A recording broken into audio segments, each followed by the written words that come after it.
Hello. Hey, Otto, you're early. Awesome. Hi, Bugs of Paint. Hi, Lise. Hi, Malvina. Hi, YZ. Hi, guys. Pico, t'arrives à toute vitesse. Tu veux-tu venir ici? Viens dire bonjour à Otto. Et voilà. Prou, prou, prou, prou, prou. Tu veux mettre du poil dans mon café? Salut. Ah, tu veux des flatouilles? Ok. Ok, ok. Popotin. Popo.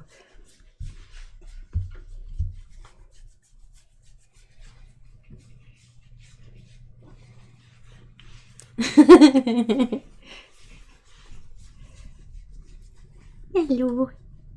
Salut, poulette.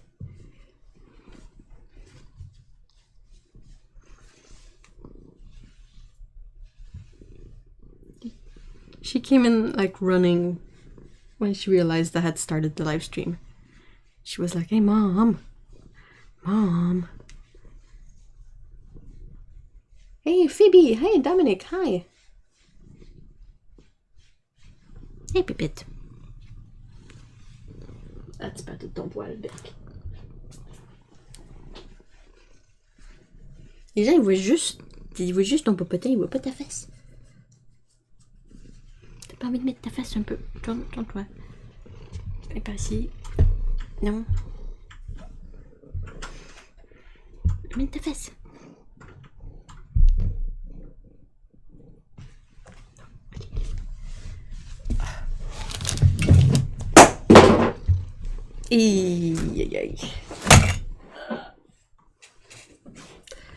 That was not a good thing to sort of drop on the floor.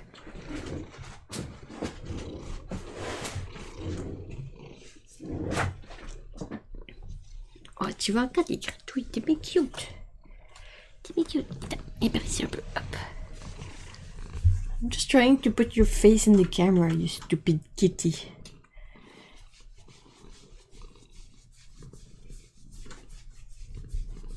Hey Lee, hi.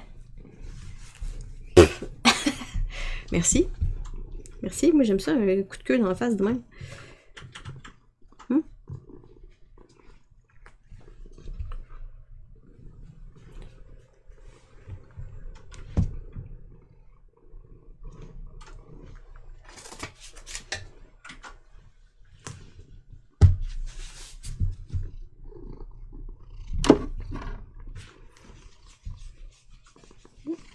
Camera can have my butt. Yep, that's the extent of it, pretty much.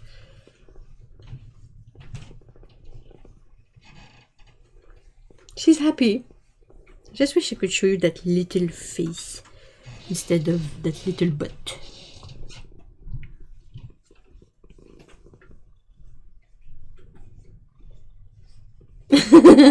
It's so chic that you speak French to your cat. Yeah, for me that's like every day, like that's the basic.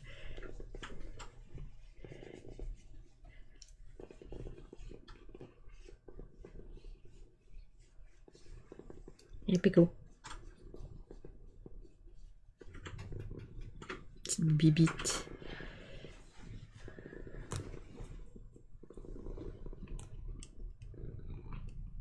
Oh, zoom! Tiens, tu vas t'occuper de la caméra? Ouais, c'est bon. T'as ton goût, là? C'est comme ça que tu veux? T'es bien contente.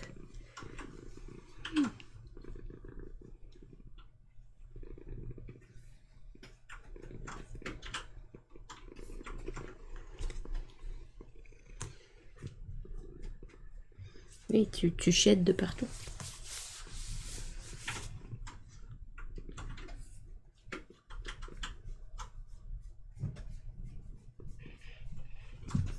Un poil dans la face. T'as plusieurs poils dans la face, en fait.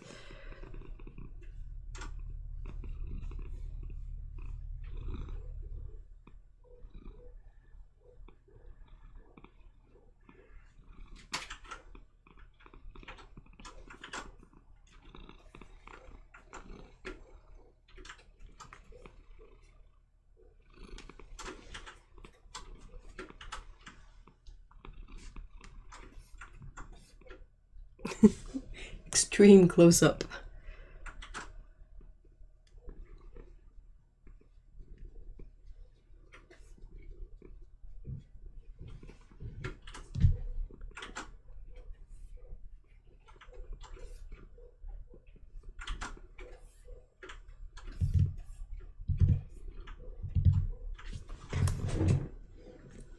Tu veux aller là?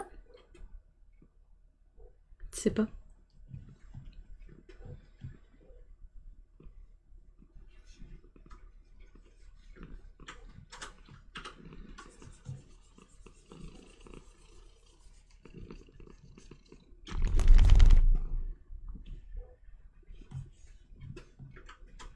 Qu'est-ce que tu fais, Minette?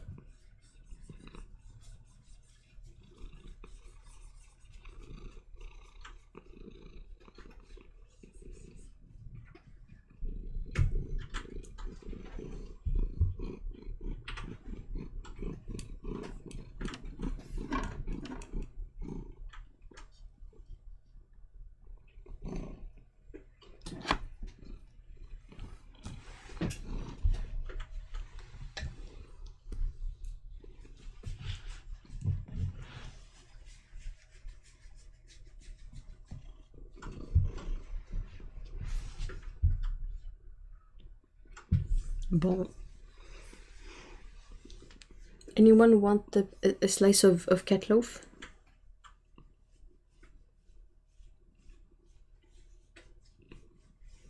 Caramel cat loaf?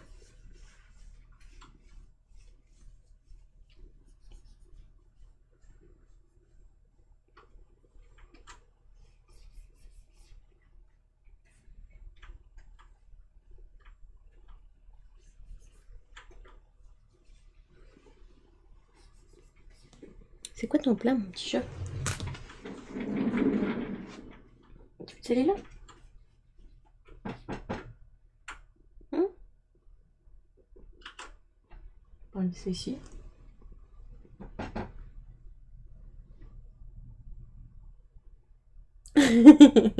Hey, Mikey! I would like to kiss the loaf. Tiens.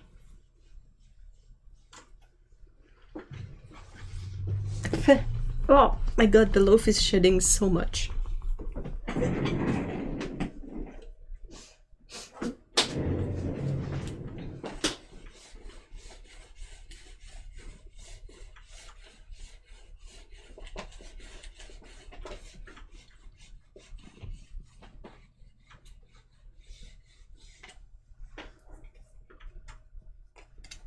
Serving buddy yaddy yaddy. Ouais, qu'est-ce que c'est ça? Sniff, nif, nif, nif, nif. Qu'est-ce que c'est ça? Oops, sorry about that.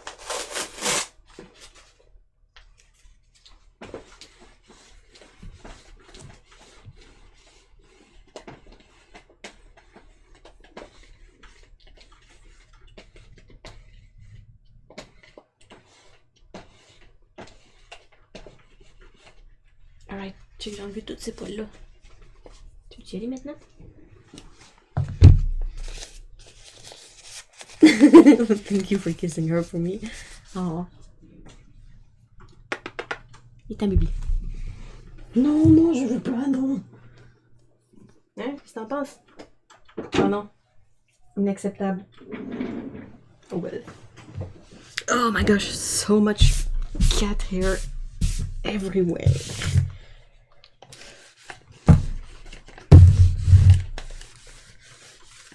He's shedding like crazy.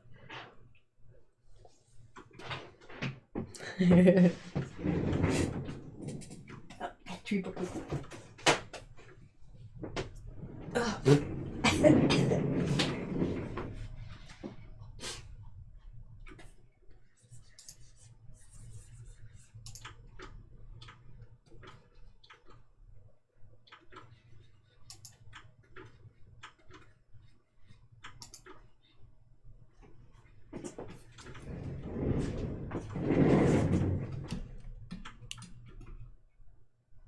Okay, sorry about that. Hey, Okini, hi!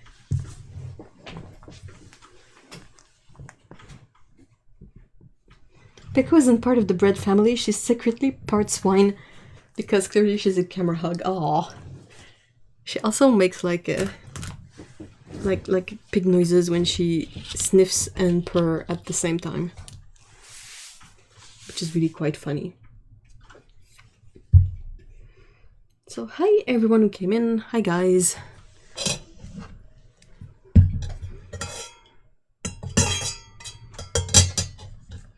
What are we doing today? Well, I saw that YZ was in here and they suggested that we take a look at travel palettes and accessories, if I remember right.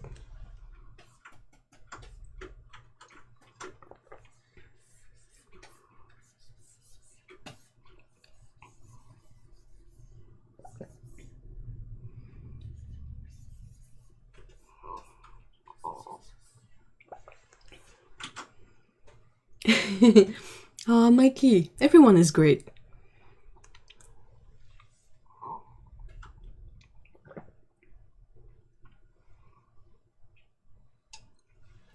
So was that the sort of the topic, travel palettes and travel accessories? Only nerds like us snort.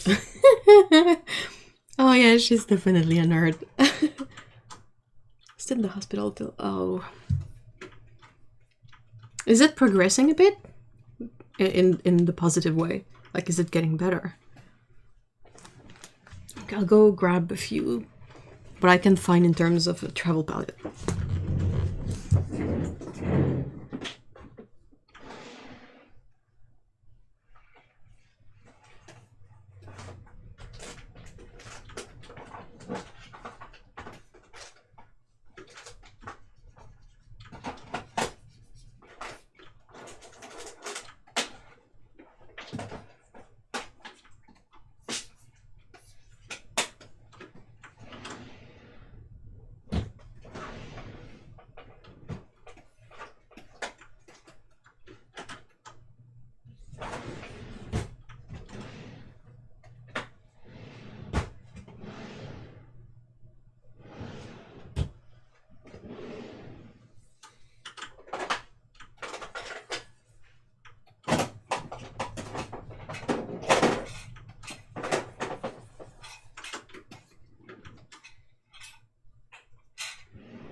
Gotta keep in mind that most of the palettes I have are technically travel palettes. So...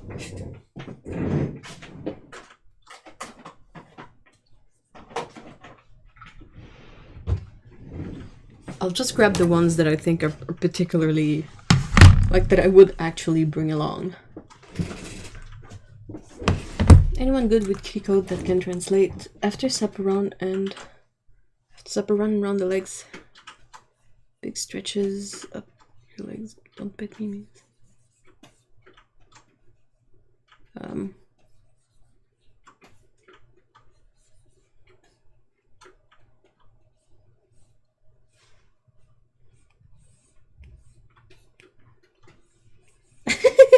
I saw an art crew video that asked, what do art friends talk about?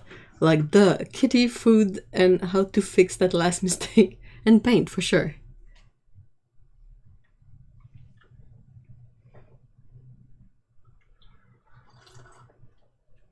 This just came in, I'll be back in a while. Okay. Hey, April, hi. Okay, so it's kind of a bit hard to sort of think of travel palettes during a period of time where no one travels really. And over here it was winter, so even painting outside was kind of problematic. But yeah. Hold on. So it feels like she wants my attention, but no idea what it is. It might just be... I'm just going from my personal experience. So when like the cats want something from me, but they don't want to be pet necessarily. Sometimes they will ask for food. That's a recurring thing. Sometimes it's just that they want me to go with them when they settle down for a nap. Like, they just want me nearby. They want to be brush. They want to play. Playing could be it.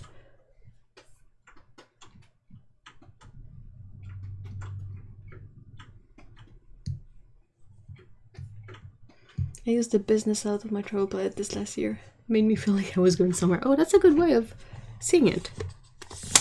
Okay, so this one here is the Core Mini. What I think is pretty awesome of this one is that the paints are great. They're really, really great. And it's a good little thin... I got a slack paint in there. But the colors are great. I haven't used it in a while, that's why everything is a bit dry. But yeah, mixing space is decent and the color range is good, and it's a metal palette, so if you drop it, not much is gonna happen. So that's one.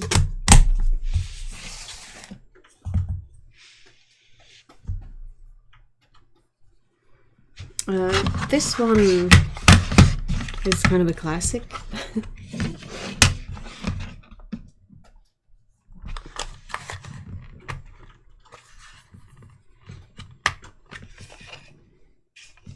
So it's the Catman Pocket Sketcher palette. Has room for a small brush or a travel brush if you have one that fits. Compact, sturdy.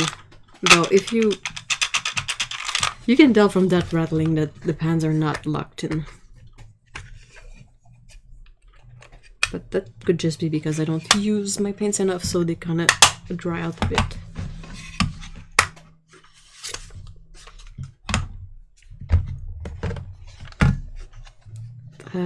So, Wazy, you said you had the Caturday palettes. I think... yeah, these two are also by Caturday. So I like this one because it's just like the Winsor and Newton, like their sort of travel box, but I kind of preferred this one to the Winsor and Newton one. It has a small bottle, and it used to have like a small pencil and a small brush in here. I don't know where they went. You could also put them up in there. These compartments, I guess you can customize with like sponges or whatnot. I think the water is supposed to go in here. I brought this one along to paint outside once, and it was relatively okay, except for the moment when you kind of want to get rid of your water and you're like, how do I just like flip? Do I just flip my palette and let the water out? A good thing with this one is that the pans are locked in. And they won't fall out, I say as I drop all the pans, but they tend to stay a bit more securely in there than like other sets. You can kind of lock them in place a bit.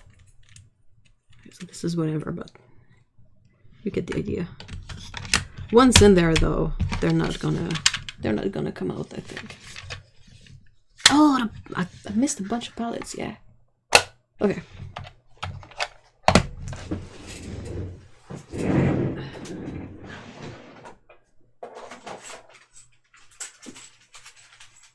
These.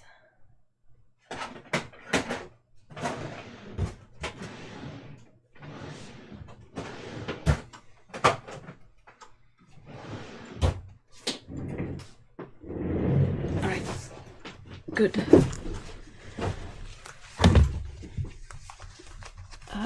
I haven't really brought it out with me, but I really like the size of the portable painter micro.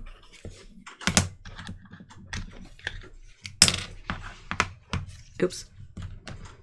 That pesky Daniel Smith ultramarine blue paint.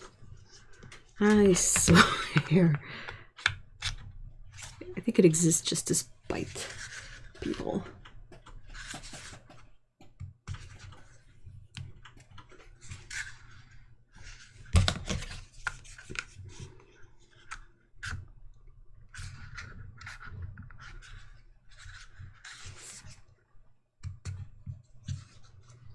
I've been sitting on the porch and painting with my kit and Montreal blush. Plain hair. So yep, that's like super tiny. Daniel Smith, the Ultramarine, is such a free spirit, never wants to stick. Yep. This Ultramarine is like, America, freedom! Especially the French Ultramarine, which is funny. Oh man, do not palette out the new Schmincke liquid graphic. They will slide off palettes. Oh, just like the Ultramarine? They dry too dry? Oh, that's interesting. Okay, so that's a pretty epic one.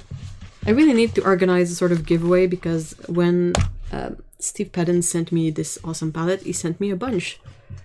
And I haven't really figured out how to make it a giveaway.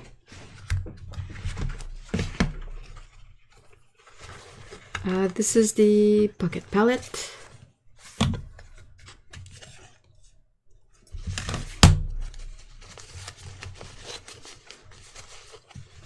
More like French fries, totally not Frenchy. I don't know why.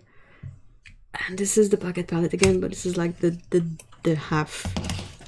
It's gotta be the tiniest palette I own. America Liberté.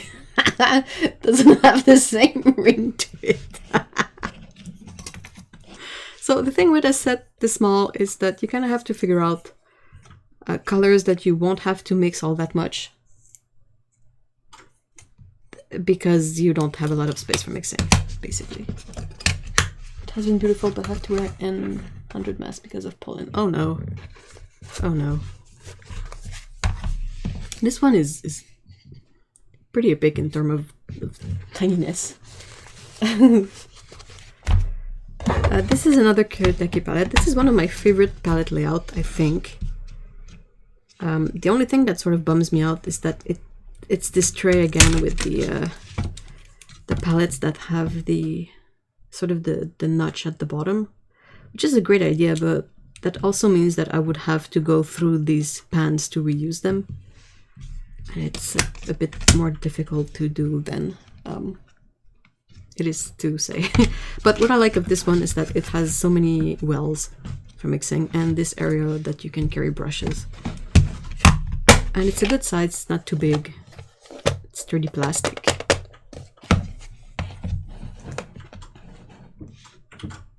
I wonder how many anti-maskers are wearing masks out of convenience due to the springtime pollen. I would say none of them.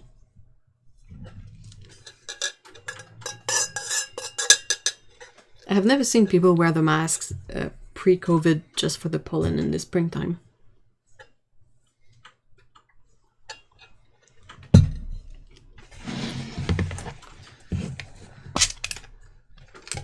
This one is empty, but it's also a format that I really like.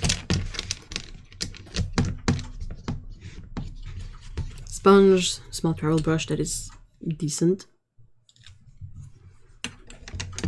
And mixing space.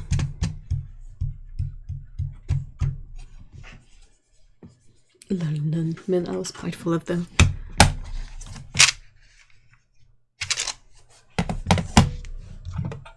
I also tried this one a bit, but it's not my favorite. This is the version with the tank underneath. I also have a small enamel palette that is not from Schmincke, but that is just a small one.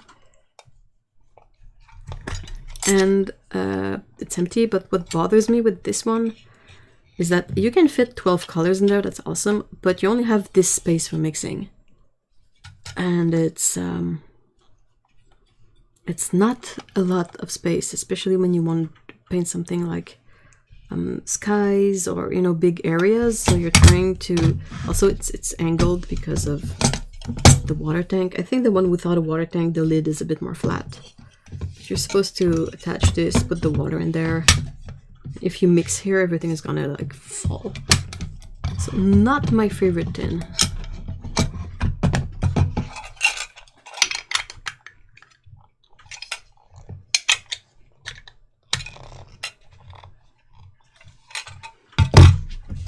This one from Schminke is also quite nice, though very, very basic, and definitely something you can sort of probably MacGyver yourself with any tin. But what I like of this specific tin is that it's less high and it's small, and also when you flop the lid, it's completely flat.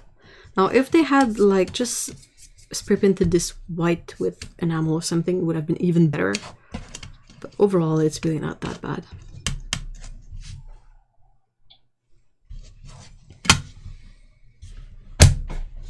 Plop. Okay, and last one for now. It's also the one I've used the most in the past, is this Daler Brownie one. I've added the dots at the bottom, following suggestion from someone in the chat, I think. But yeah, it's a quarter pan palette that I've switched out some of the colors. And I'm sorry, it has 18 colors. Not a lot of space for mixing. And this is also at an angle, so yeah. But it is so small. It is like the smallest palette. So you can just put it in your pencil case and call it a day.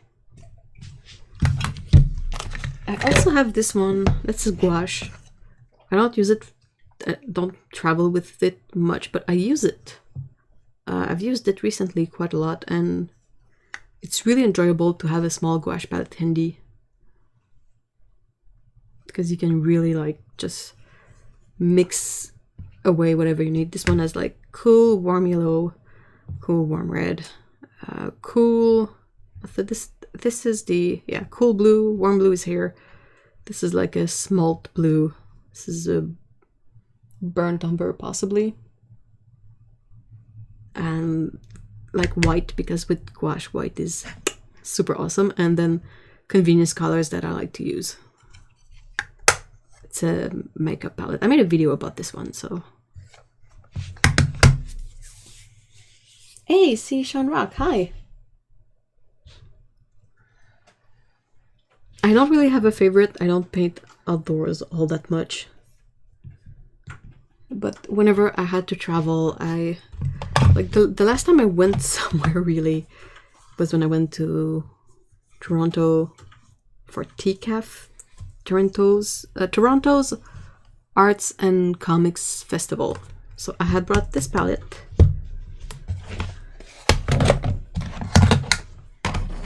I think I had a water brush, even if I don't really like water brushes. They're still kind of handy. And probably some sort of paper towels and my pencils. You can also use the back of those plastics, fake charge cards that they send you to try to suck you in, and you can use Subaru to make little dividers. I am a bit smitten with that one. Is there one? Yeah, it is. It's unique. If you're in the UK, you can get a palette by Cassart that is the same one, except that I think it's a bit more affordable because it's Cassart that makes it, but they don't ship outside of the UK. And I think the Cassart one, if you catch it at the proper time, they even sell it with a sleeve case and other thingies.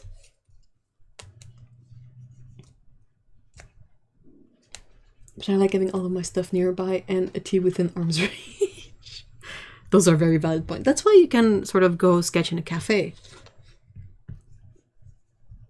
So you can sort of set up on the table and doodle people around, or the plants, or if it's a cat cafe, you can doodle the cats.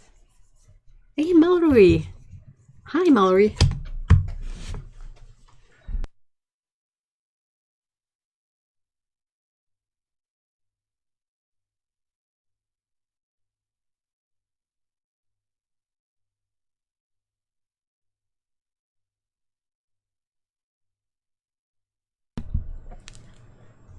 I love the little feet on the Dirani. I had to... Those were not on it originally. So the palette was really wobbly. And it was annoying me. And I was mentioning that during a live stream at some point. And someone said, hey, you could have those like felt pads that you can put on things. And I was like, oh, give me a sec. Went to grab whatever felt pads I could find in our bin of...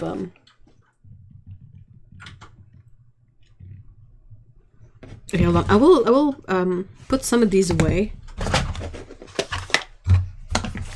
I will just keep a few of them.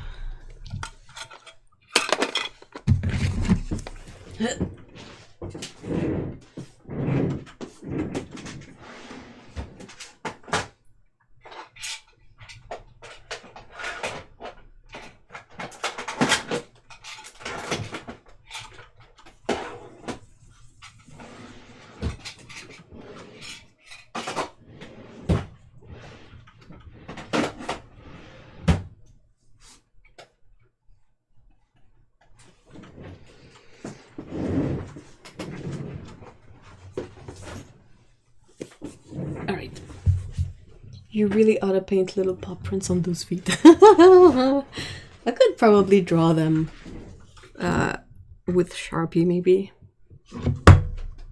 I have Sugru for that little feet for everything. Oh yeah, Sugru's, we repaired a pair of boots with Sugru and it's pretty epic, but it really doesn't have a long shelf life. Because this is a small etcher book, a small one.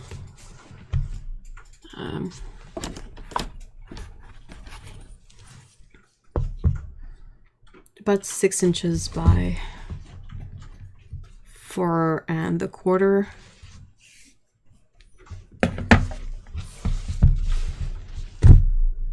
It's so small. If you're cheap like me, you can fill nail gem holders with paint. Yeah. They're a small circle with divided plastic section and comes with a clear top, and you use a piece of photo paper as mixing area. I just carry a backpack and whatever palette I feel like using. The little palette is about 5 by 2. Do you have this one, box of paint? Did you get it from Cassart? Yeah, it's a bit smaller than 5 inches. With the inches, it's just a smidge under 2, but yeah, about 2. And the thickness, if you don't count the feet that I added, it's about 1/2 inch. With the feet, it's not a lot more, to be honest. It's just a tiny bit more.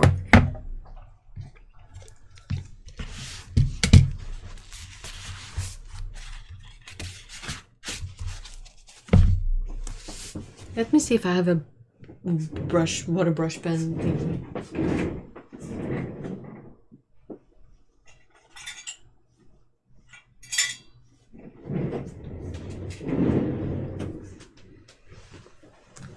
That paint and etcher set.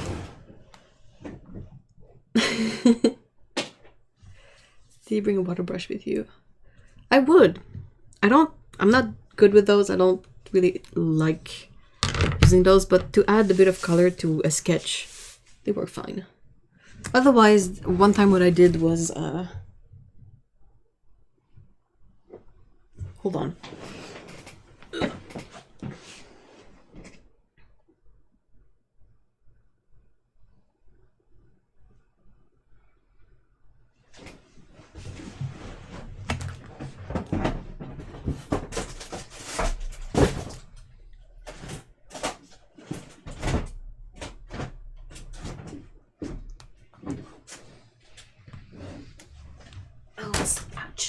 Not here, I think.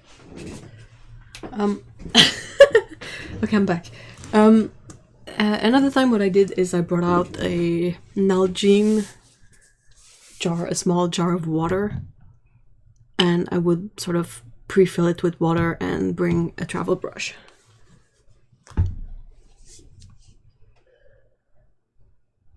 I did get it from Cassart. It was about £35. Came in a leather case, in a bag, and with a small block of paper. That's a good deal.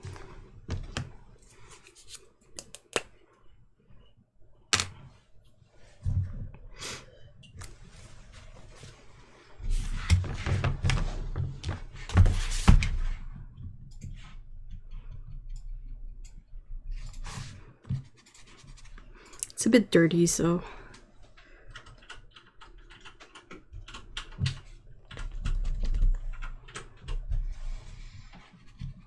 Oh my gosh, water brushes are so annoying to use. You get zero control on the water.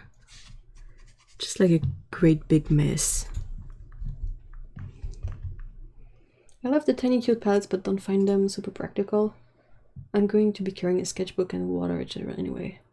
It really depends. Like the times I've used this palette, I was really limited in space for what I could bring along to art. So I was really happy that this palette was tiny and was basically fit in my pencil case. The paint was fun to use, but remember a couple were a real struggle to re-wet. I've replaced some of the colors because a few of them were pretty redundant. Do they sell the Cassart one as artist paints or is it student paints? No, the round slices are from the Daniel Smith paint sticks. Because the Neocolor are not exactly watercolor. They're more like water-soluble wax crayons. I prefer to put inks into the water brushes. And how do you manage to not make a whole mess with it? Like the water flow, I've tried with inks too, but it just spews out so much ink all at once that I've nixed the idea really quickly. Yeah, the magenta is pretty legit. That was in the set originally, so I was like, oh, you guys get points for that. So I've replaced one of the colors here with, I think I replaced their Prussian blue with half a half pan square of Winsor & Newton because I had one. It says professional paints, and though they were Cassart and bought one of theirs to replace the empty fourth pan, and it was so not the same. Hold on, it says professional paint. I thought they were Cassart. What do you mean? You mean the Cassart paint you bought was really different from the pan that was in there, right? How do you remain in control? I have also struggled to manage inks and water brushes.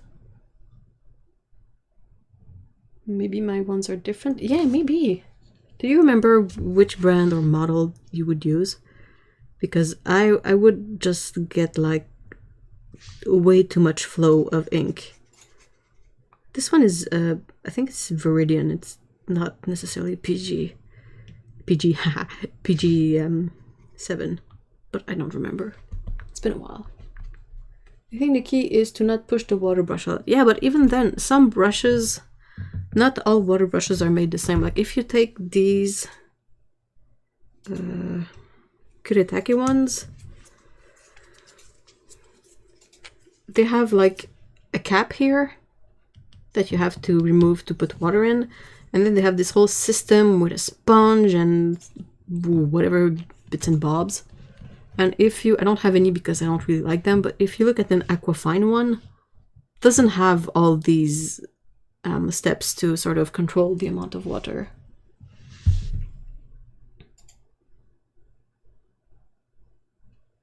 The palette says that it's a professional paint, full stop, no mention of brand, so I assume it was their own. Maybe it's De La Rowney's.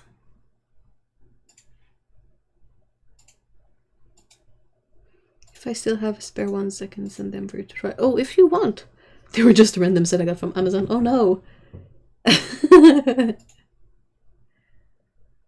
Could just be that the black ink is just thick enough that it inhibits the flow compared to just plain water. But that's the thing. I've tried with other like fountain pen inks and it was nightmarish. So I really don't know what's the factor here.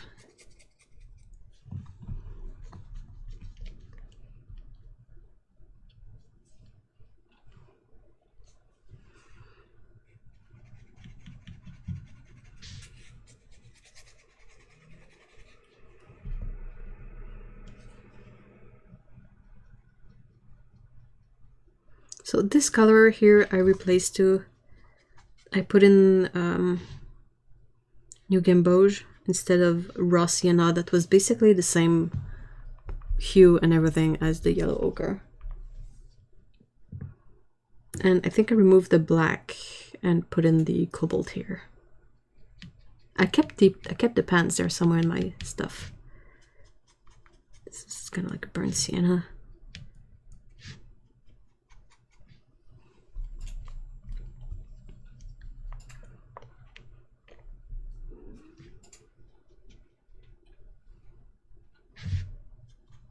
Oh, this one is pretty dry.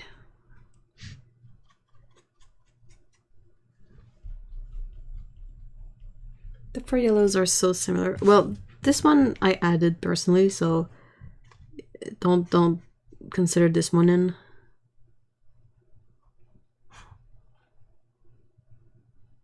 But yeah.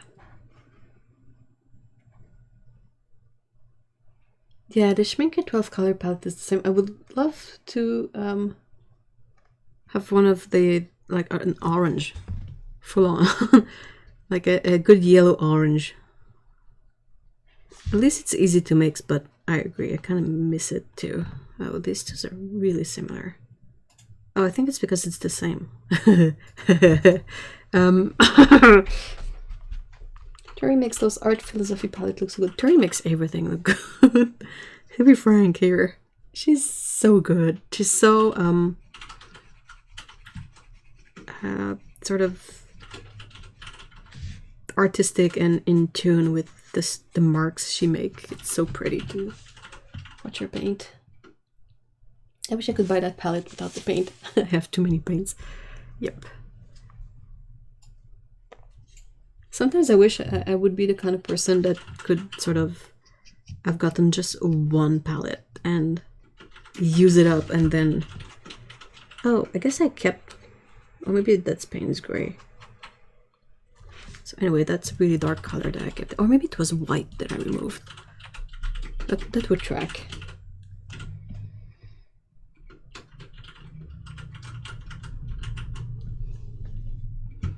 And then I really had to add cobalt teal in there.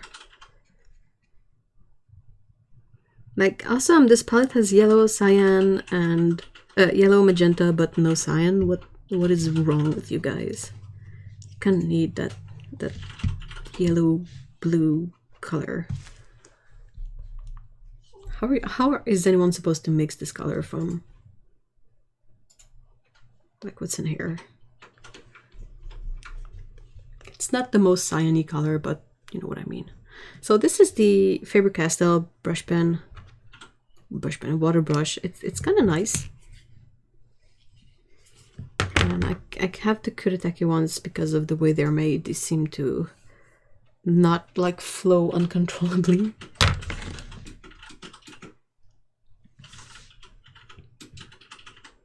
I love how the two Schmincke yellows and the 12 color palette are like, hi, we're the mid-yellow twins and none of us know what to do with ours. Oh, that's so true. Like, first of all, I have the 24 color set that has those.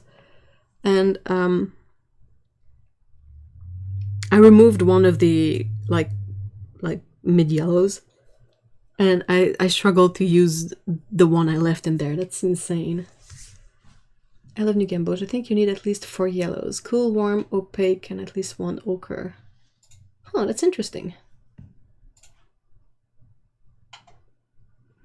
I just made a neutral palette with 14 in it. I'm in love with rich green gold. Oh yeah, it's beautiful.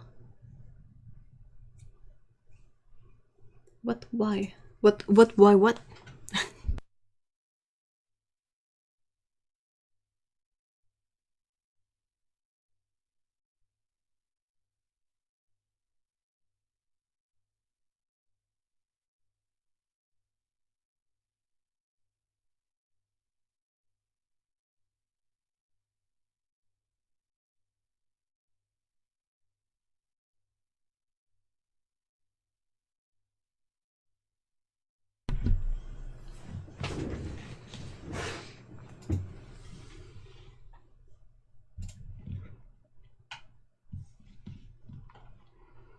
like to have a yellow ochre in my palettes. And then one sort of bright yellow can be useful, but like in terms of how I use it, usually it's for stuff like either cat's eyes. So I really don't use a lot of it.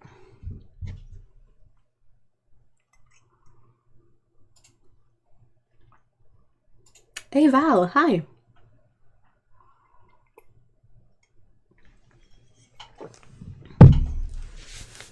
Alright, so that's this tiny palette.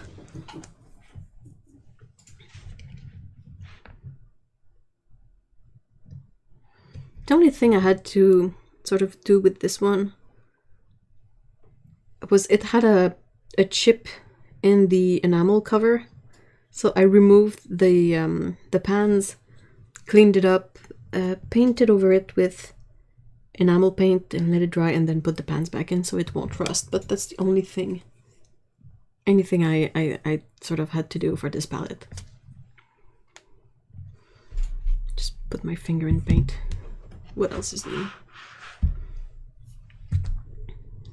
So yeah, so I guess basically the most basic of travel sets would be something like this, a sketchbook, whatever it is, and my pencil case for pencils, ink pens, erasers.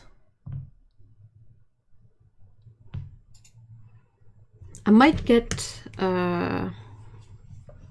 I don't know if I have one nearby. Hold on, give me a sec.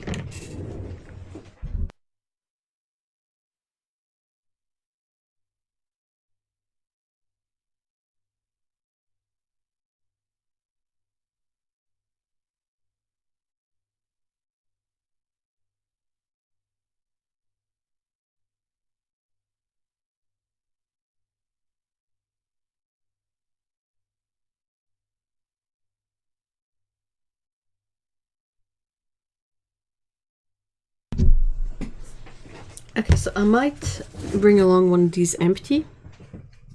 Empty because of I don't want to make a mess, but why I bring one of these along is that they are really helpful to refill a water brush pen.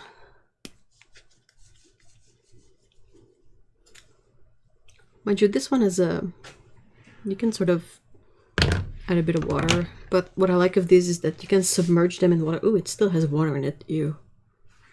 And you just like, you press it and you can fill it, and then you can carry this along, and it's really easy to just refill the pens with it.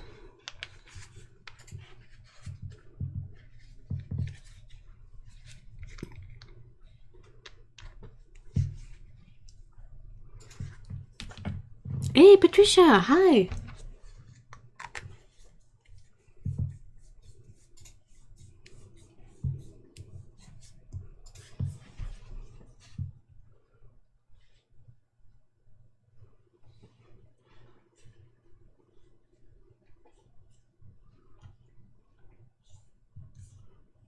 I'm catching up on chat.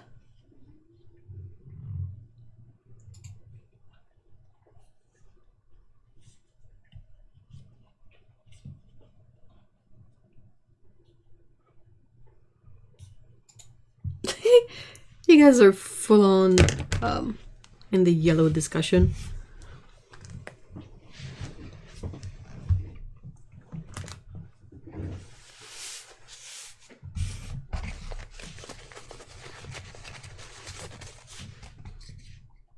I think if I was to do maybe plein air or something, I might bring this one along.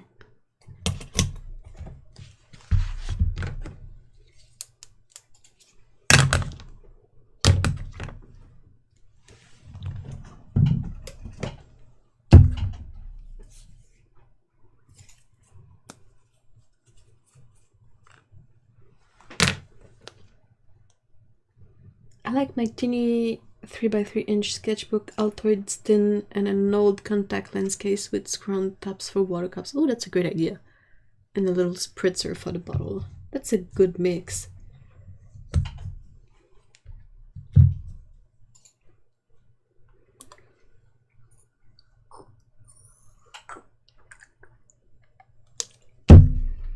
I'm still no pro, but at the beginning yellows were the most overwhelming by far.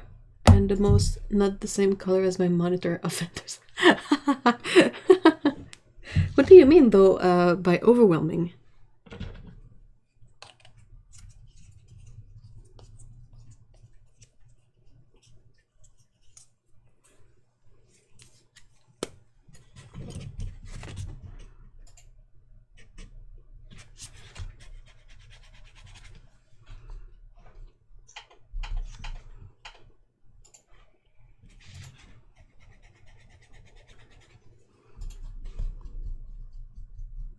I'm looking obsessed with that one. I'd bring a little tray to mix on for it.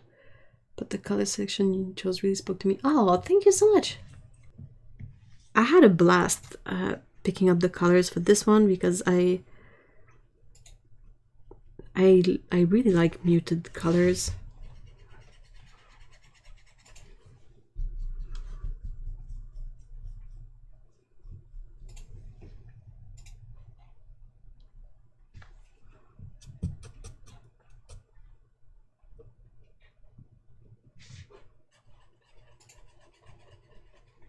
See, this one is much drier than the other one, and then try to get a bit of water going and it's suddenly too much water.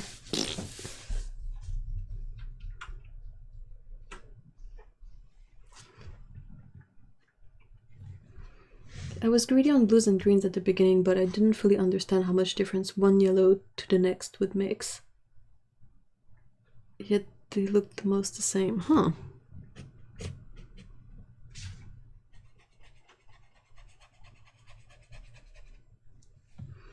Ah, this is annoying. This brush is so freaking dry.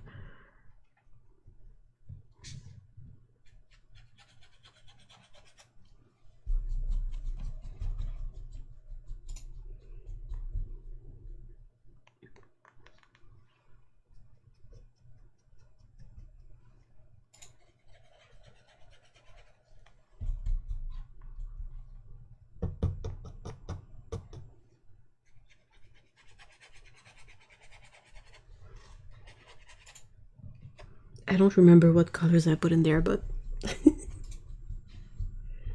if I see 3 swatches of any other family of color, I see big differences, but yellows just look the same.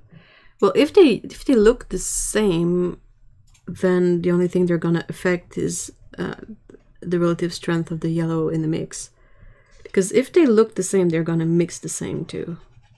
Except if they are like opaque or really weak tinting color.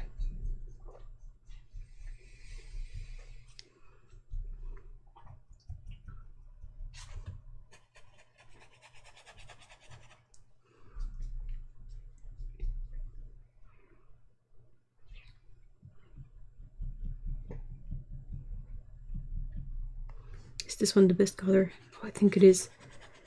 Mayan dark blue maybe? Or is it indigo? Oh, I don't remember.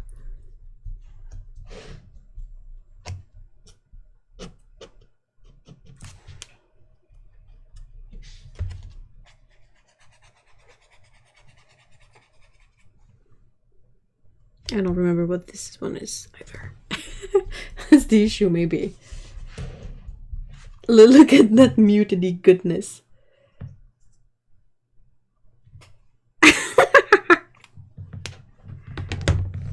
feel like it's a good palette to do sketches from observation or just add a bit of color to like you can't go overboard too much because all the colors are muted, so it's never going to look like a big pizza of colors. I'm trying to remember. Like I did swatches of these somewhere. And I probably labeled them too, but I don't remember where. Oh, I think I know where.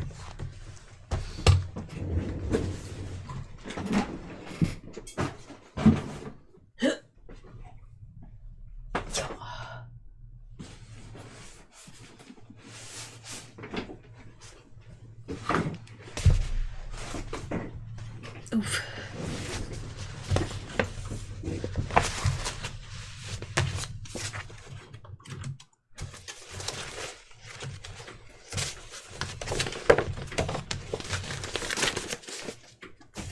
Straight up. Found it. Oh, it is Mayan Dark Blue. Yeah. Oh, it's Lunar Black, the last one. Huh.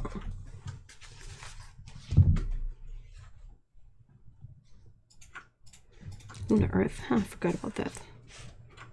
Sienna, Indian Red, obviously. Van Dyke Brown, Graphite Grey. Chromium Green Oxide. I will die on the hill that Chromium Green Oxide is a fairly awesome color. That is so neglected. It's great! Fight me! Cobalt Turquoise, Mayan Dark Blue, and Lunar Black. Yummy.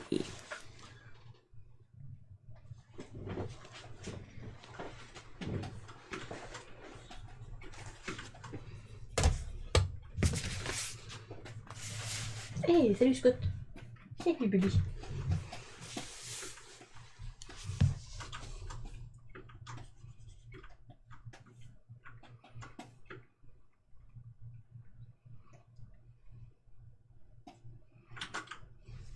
I used the business out of New Game Bojan Transparent Yellow, and I have a soft spot for Schminke Brutal Yellow because it's sort of a creamy color. It is a creamy color.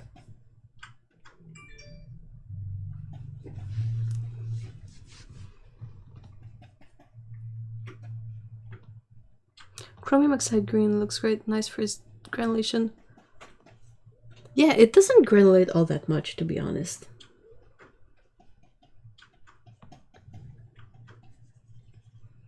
It's the perfect color for grass that has a bit of dried grass in it.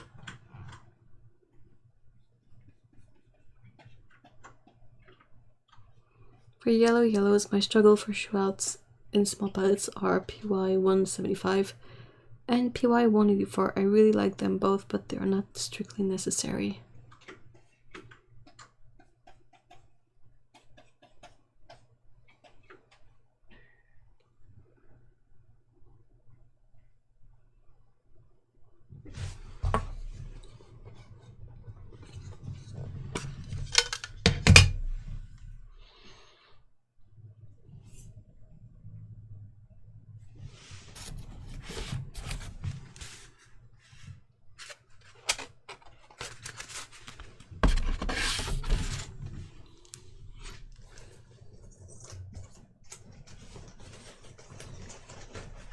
Yellow Sophie is the best one.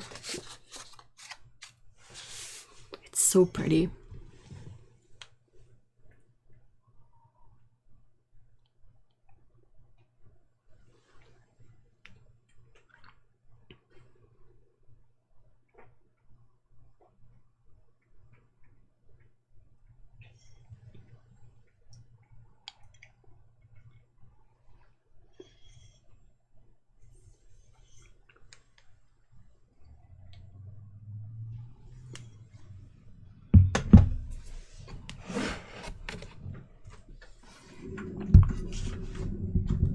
So, any more like questions or inquiries about travel palettes?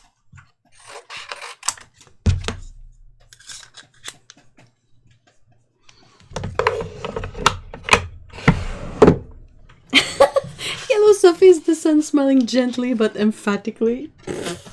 That's perfect. That's an excellent description.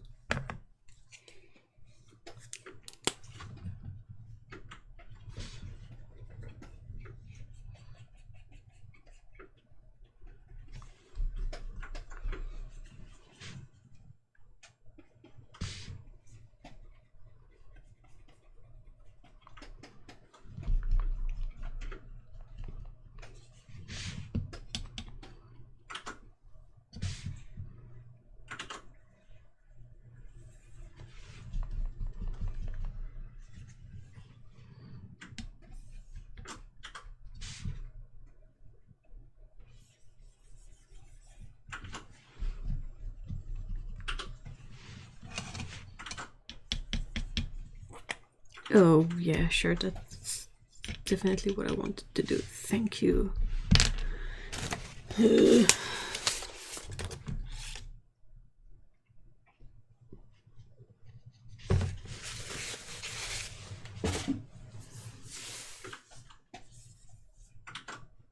I would be no kind of a poet if I couldn't describe Yellow Sophie. I'm not a poet at all, so I really appreciate your description.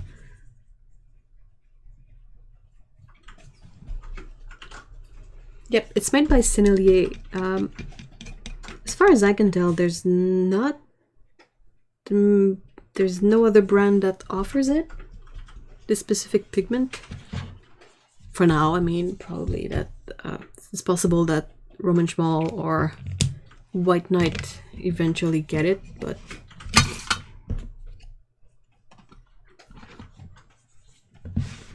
it's a really beautiful yellow.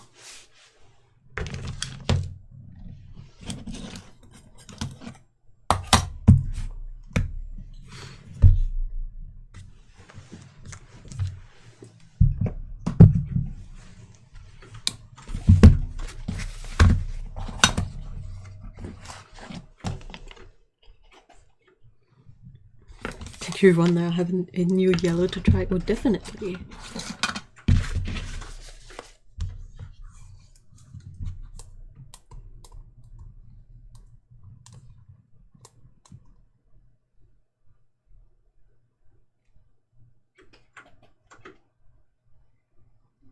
Okay, hold on. I'll go get some water in a bowl and I'll be right back.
I thank you.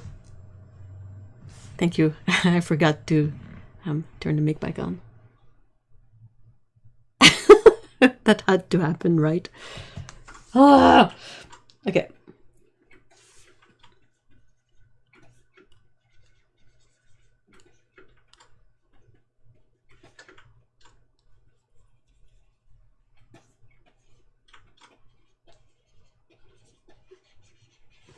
Art is a universal language. Yeah, at least you had pretty colors to look at. So any bets on who of us will be the first to be put on hoarders and throw a fit when our loved ones try to clear our art supply stash? I'm gonna start throwing heavy things, if that ever happens. Like, no touchy.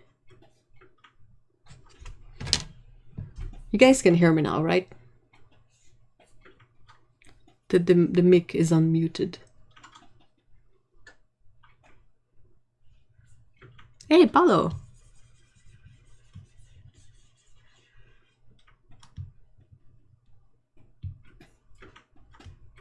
Okay, good. Whew. Oh, I'm sorry.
My cat is making dream noises, snoring a bit. Aw.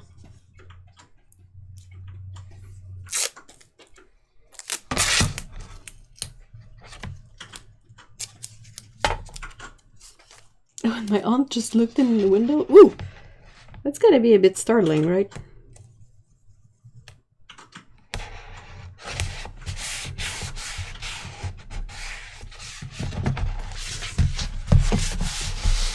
So what I was trying to say before I forgot to put the mic back on is that I've been enjoying gouache a lot, but I find it so difficult to figure out a palette that I like to use for gouache.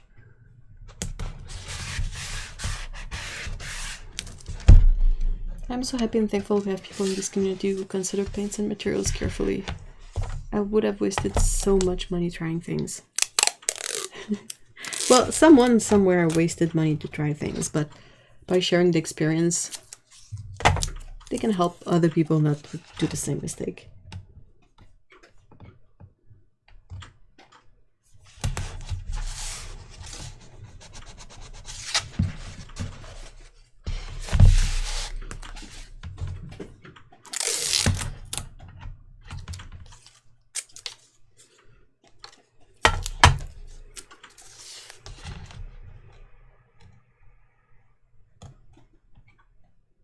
I still have so many tapes of rolls of tape of that beige tape that Otto found on Jackson's.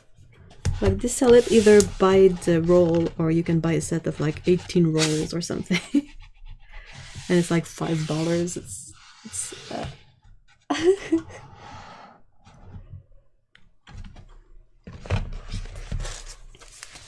I'd say pics of, yeah, that's what I did. That's what I did in this palette, but like, this is the only palette so far that I've managed to use with gouache and enjoy. I don't know why, and it's like a sort of makeshift palette from a inexpensive makeup palette.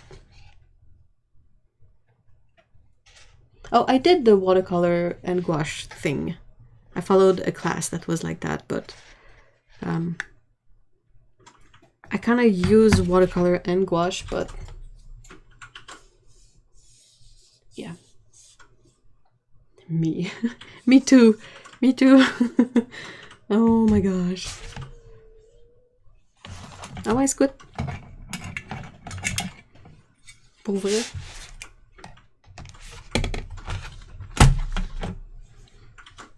I wouldn't be anywhere near as happy as I am with what I have chosen. Because you know you dodged so many bullets.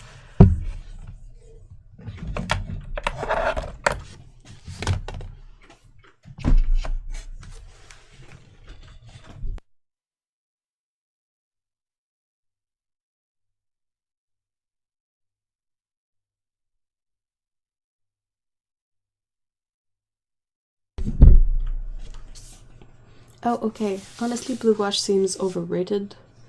I noticed it's very sheer. Oh, that's the thing. Oh my gosh. Oh no. Oh no. I'm gonna start rambling again about gouache. Yeah. But it's perfectly normal for blue gouache or like magenta gouache to be sort of sheer. It's normal.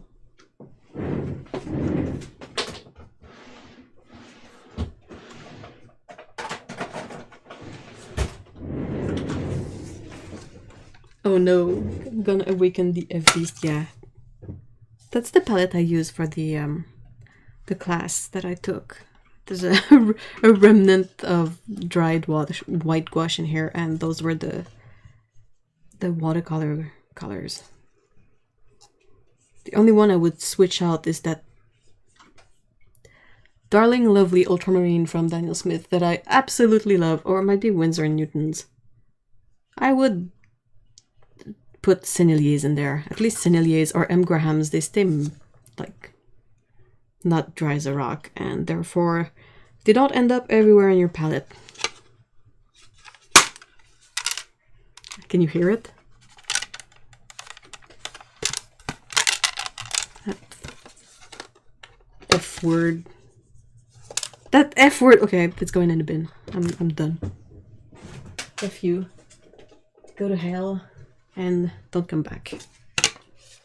Hey, thank you for being here, Mallory. Have a great weekend. It was Nathan Fowkes, his class on schoolism. I think it's like one of their only class on traditional media. Cute ears. Though he made a book, and I'm gonna roll away again. If I can find it.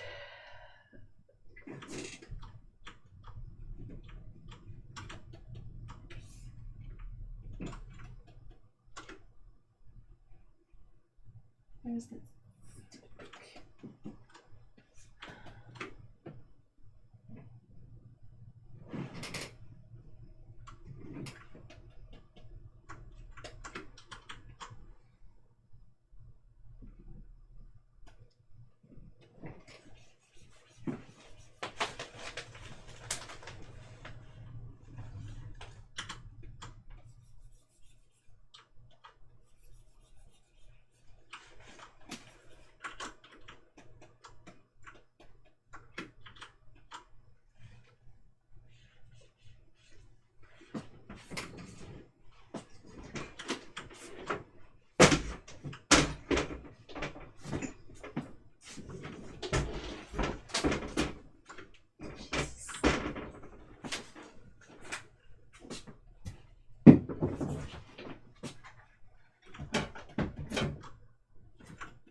It's somewhere, I can find it.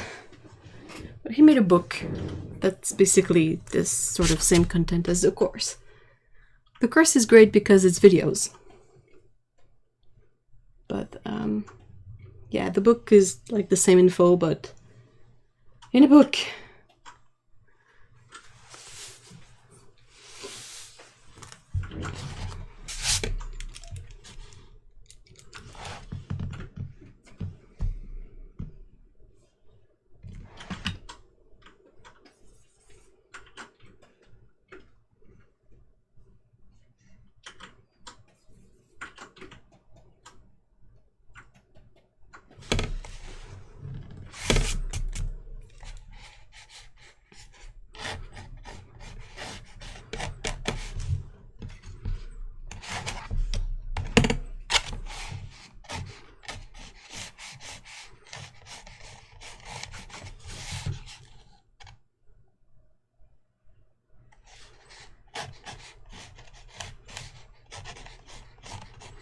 Yeah, just that to say that the class on schoolism was really interesting, and but the more more I do classes online, the more I realize that I'm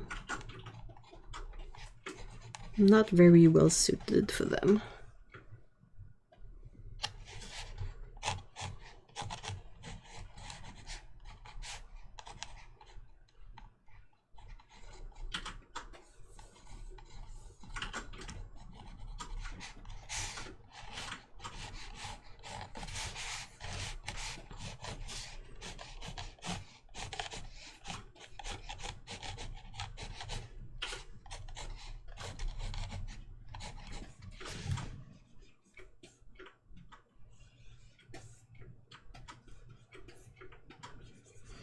Why not?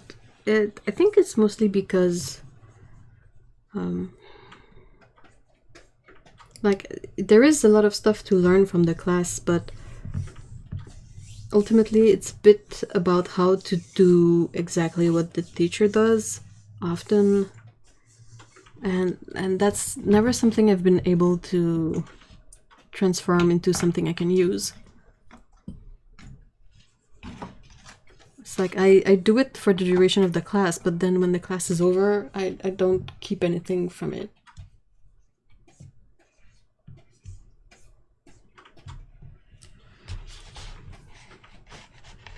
I'm not saying it's great, it's fairly annoying, but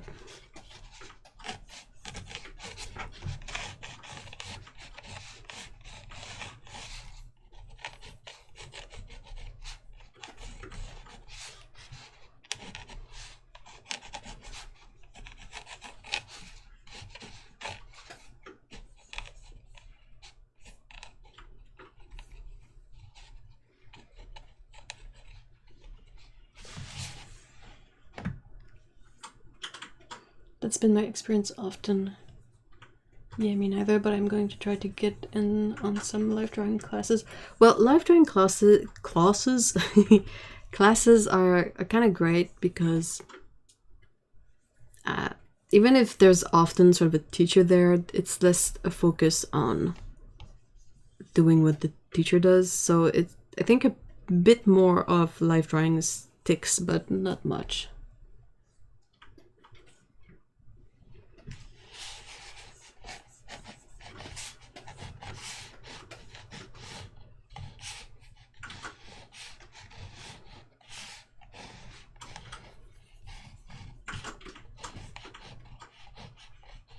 It's like whenever I do classes, I'm like, oh, it's really interesting how this person does that, and then when the class is over, that's sort of what I end up keeping is like, I know how artist XYZ works, and yeah, I have this knowledge, but I struggle to bring it into what I do.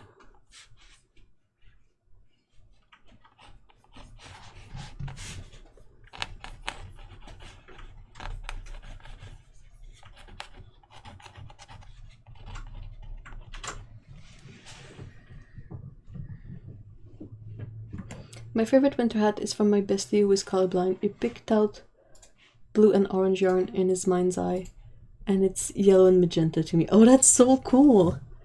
Ah, that's such a precious hat.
So what you want is maybe more of a group setting where maybe 5 different teachers come and give you inspiration for where it might be fun, cool to push your art.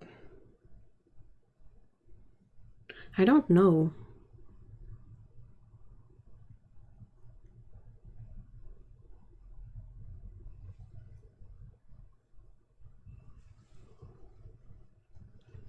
I think I do well in a real class setting, but I've become very picky with what classes I'm up for taking. Why? What has made you become picky, Lise?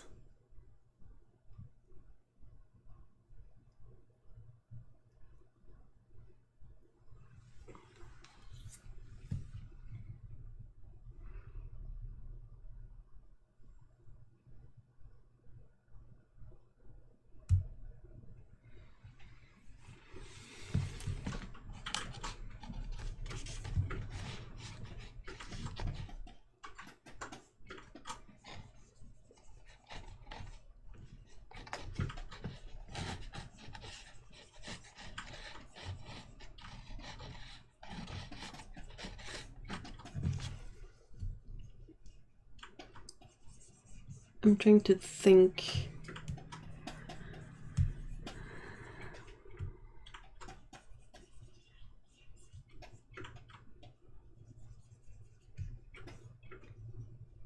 I think the main issue I have is that I really struggle with setting a goal for myself. Especially long term. I don't know why, but I can't grasp long-term goals. Like they sort of don't really make sense to me because they're too far. So it's really hard to see them as actual concrete things in my head. I know I can split up a goal into mini goals. That's what I try to do. But yeah, setting up big goals is weird, and setting up goals is period is difficult. That's something I really struggle with. So if I had a goal, if I knew like whatever direction I wanted to take my stuff, I think it would be easier to choose either classes or projects or content that would help go along this way. But it's like, since I don't really know, I try classes of things that look interesting, but they sort of don't really, they're not part of a process towards a goal, so they're just thingies that don't really connect, but that now I know. Does that make sense?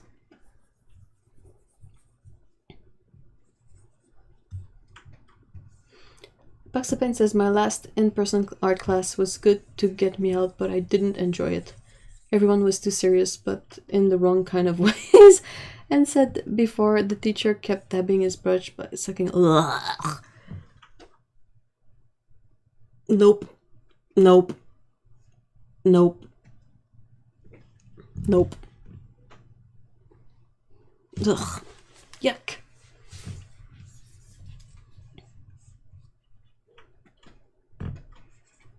Well, so many classes or teaching styles do not speak to me. I want a teacher that makes me want to paint and draw and we're good at sing when I'm in a good place to push a bit. My experience, I feel like in some adult painting classes the students are kind of snooty. They are. It's kind of funny. I don't really do goals as such, but I got the pickiness after many years in dance where I've learned that what I need and when I'm just wasting money. Yeah, oof. Same here, hard to find a teacher who motivates me to do things on my own outside of the class. That's a really good point.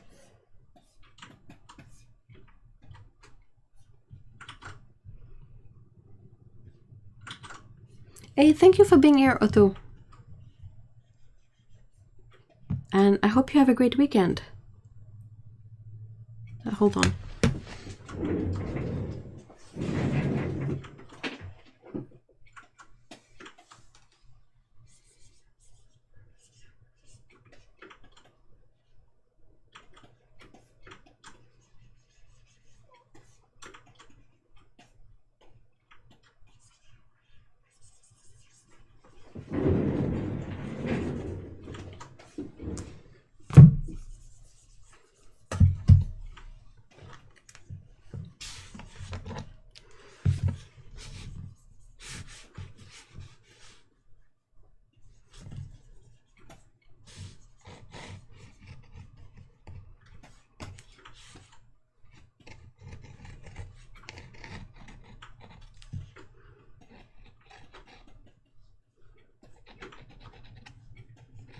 It's a bit like I never know what will connect with me, so I try a bunch of various things.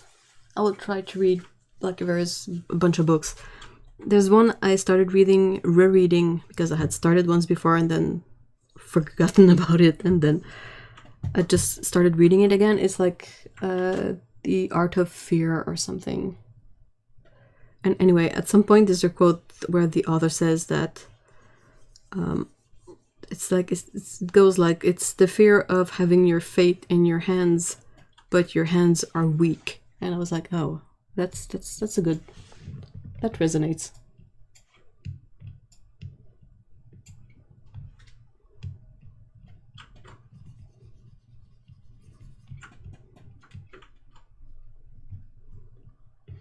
Buxapen says it was definitely good to have someone say, this is what we're doing today.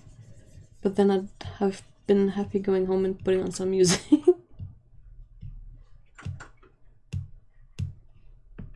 Yeah, a curriculum was probably the nicest thing about school. Can't imagine how to do it. Yeah, that's another great point. Like in school it was sort of easier to get stuff done because of the pressures of being graded and having deadlines and all of that.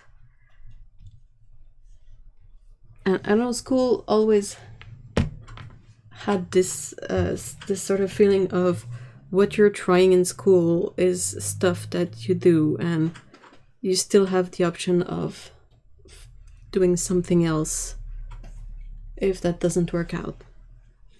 So I don't know. Oh, your hands are weak.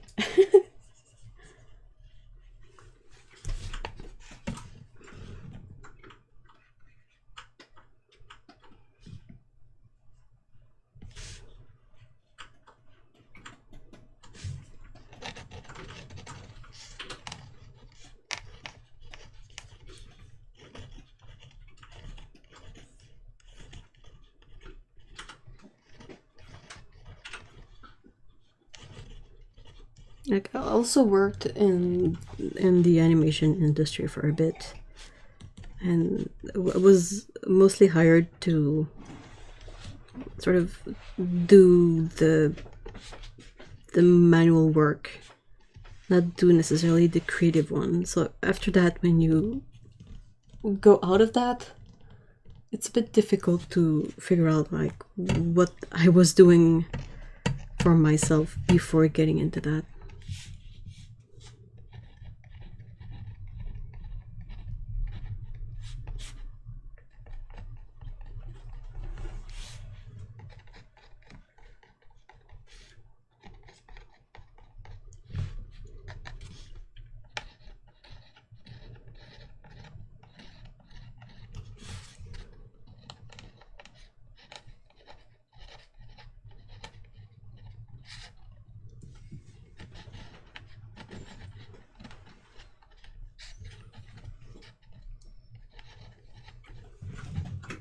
Hey, Jill! Hi!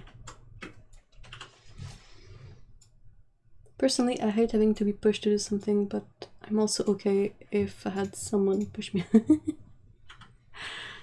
Well, I don't know about you, but at some point you sort of have to push yourself to. Like, if you have a project in school and a deadline and a grade attached to it,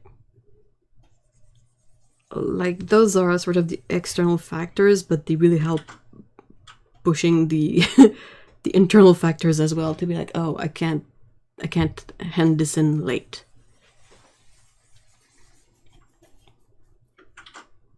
I remember one of our teacher would often, like, when we were all working in class, and he would ask aloud to everybody's like, are we having fun? Are we having fun? And we will, the first time he did that, we all looked at him like, what? What's up? And he was like, well, if you're not having fun, you're not gonna enjoy this job later on. And he's not wrong. That's entirely true. Do you have specific hard goals at the moment, Ev? More or less, but that's something I'm trying actively to figure out right now.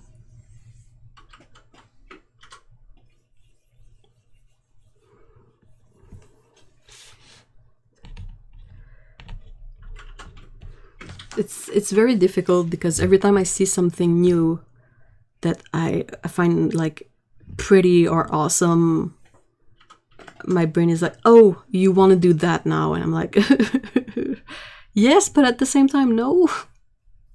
Because I know that, like, in any amount of time between one day and 1 week, I'm gonna find something else that I think is great and will want to do that instead. Sorry. My new manager is solving that motivation life curriculum problem for me.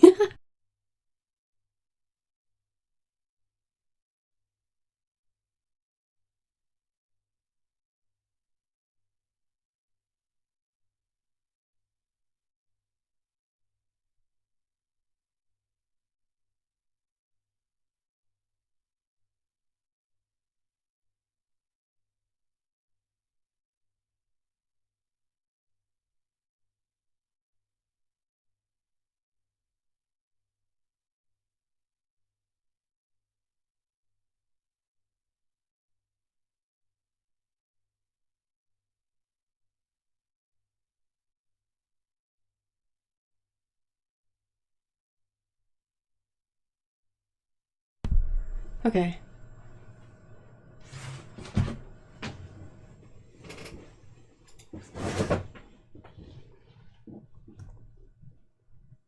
There was a bit of a hiccup, but it should be back now.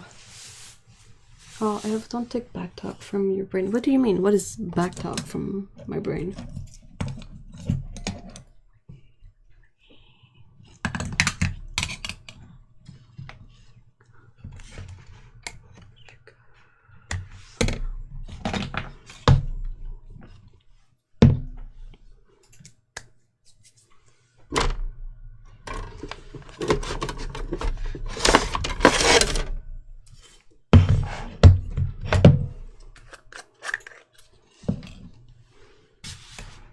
Hey, Ginger! Hi!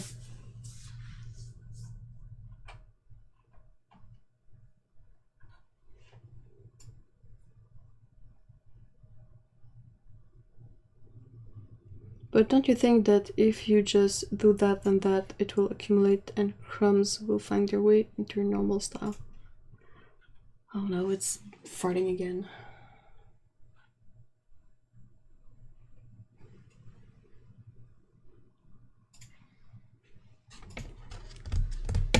No, it should.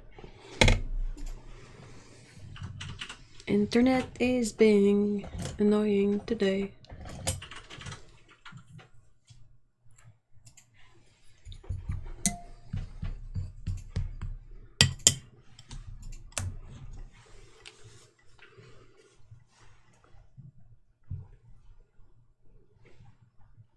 I really don't know. I really struggle to keep focus on things. It's not great.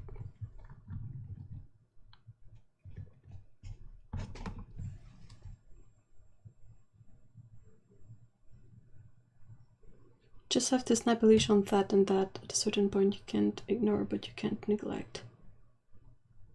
Internet has hiccups, go internet. It's definitely drunk. It is so drunk.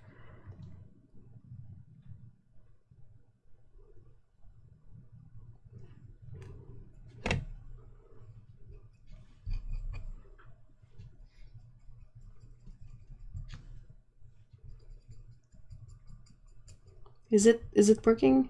Is it back on?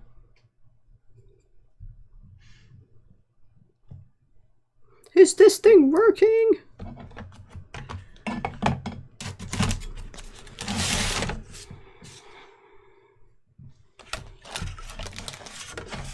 Have intern.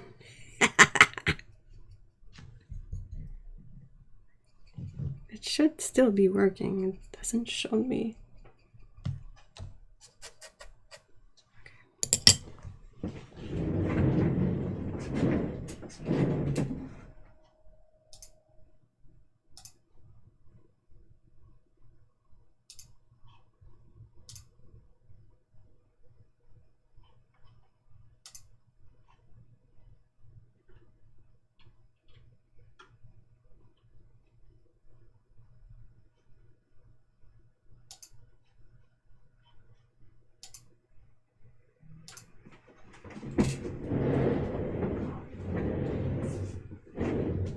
Okay.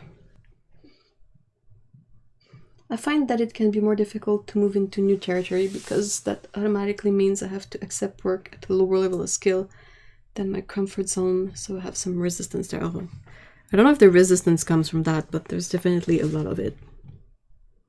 And it's not ideal.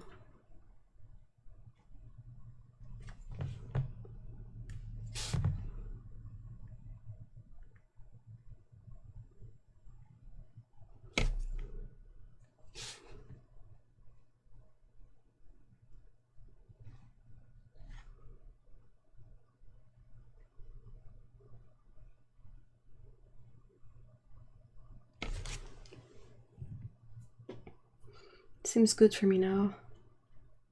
It's working, but it's not done. Humming personal theme songs at times of high stress crunk style. Oh yeah. That's such a good bit of that movie. It's such a good movie. It's the best movie.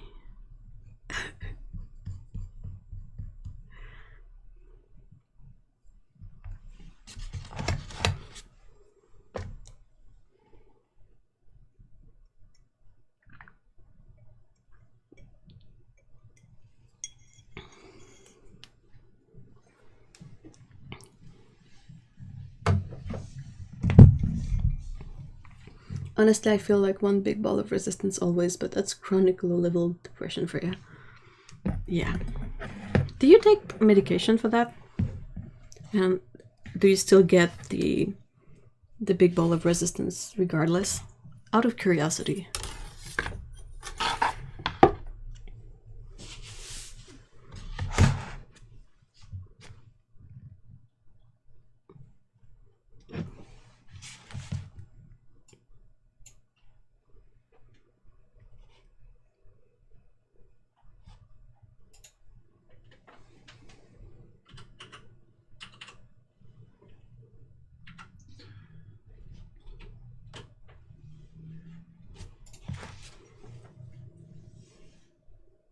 I have to duck out for a bit, I'll come back. Okay.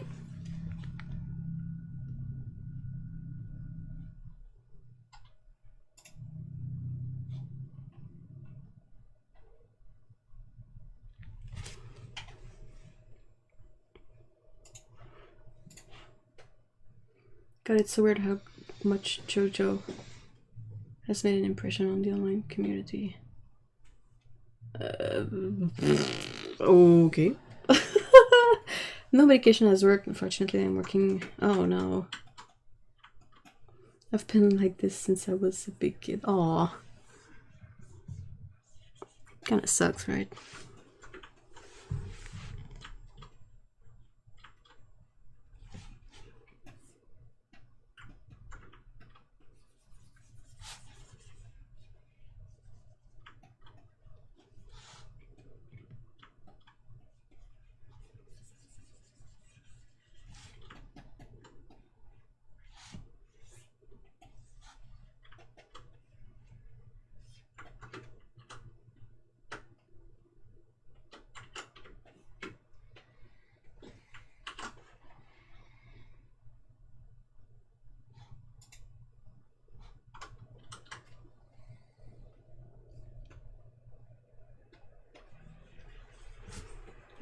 This is not gonna be my best drawing. That's what I get for sketching and going into it straight up, but it's good practice.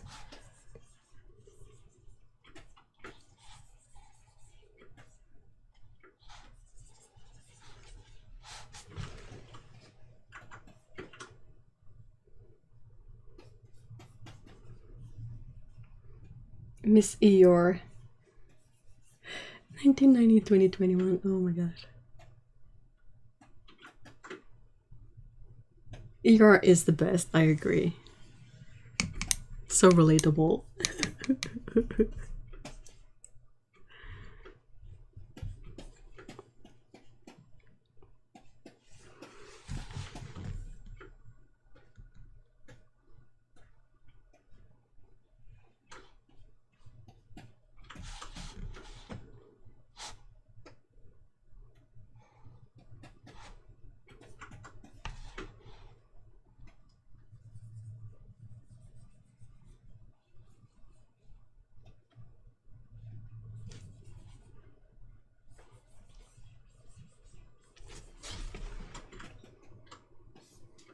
The JoJo references are admittedly right over my head the same. I've never watched JoJo, any kind of JoJo related stuff.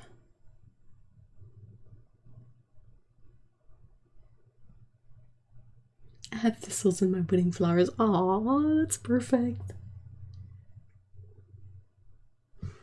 I would say cats are the best medicine, or pets in generals. Pets in general.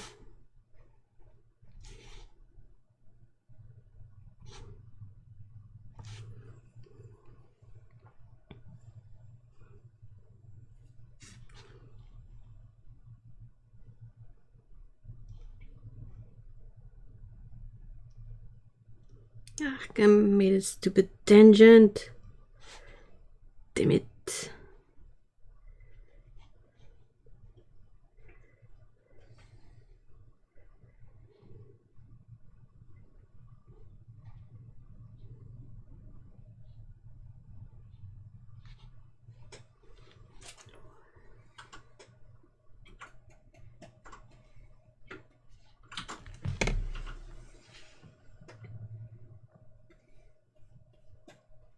Not for me, sorry. What?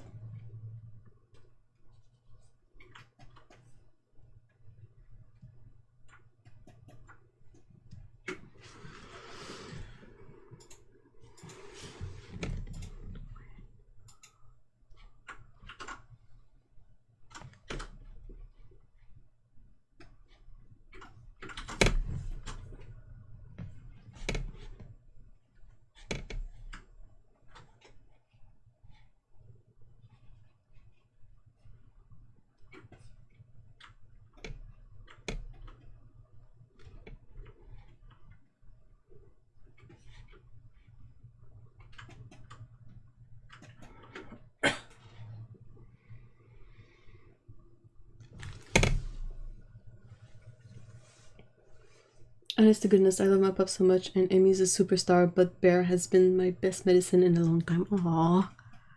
That always makes me so happy. Like, pets are magic.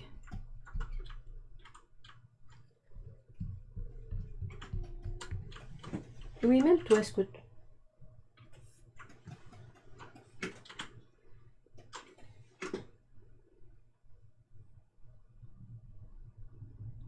Yeah, I agree with you, Liz. I'm in favor of taking meds if they can make your life better.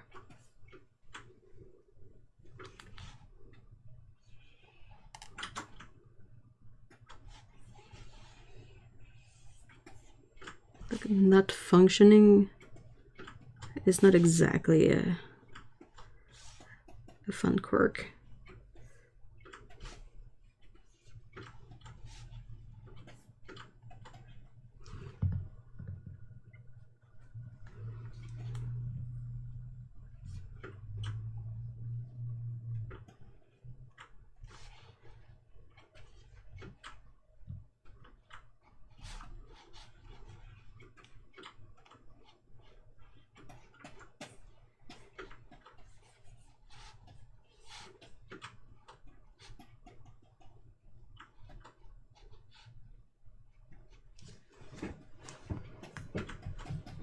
Dexter will ride a panic attack out with you. You can sub on him. Aww. Text is a no booger. Well, I wouldn't want to have to clean that off my fur. I can understand. I can relate. I'm a huge fan of better living through chemistry for myself, but I know it doesn't work for everyone. Yeah, I totally know what you mean. But I'm like, if it's something that can work for you, it's worth a try.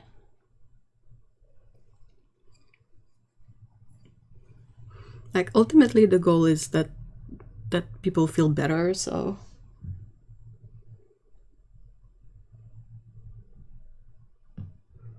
How did you get around to training cats to work like that, Ginger?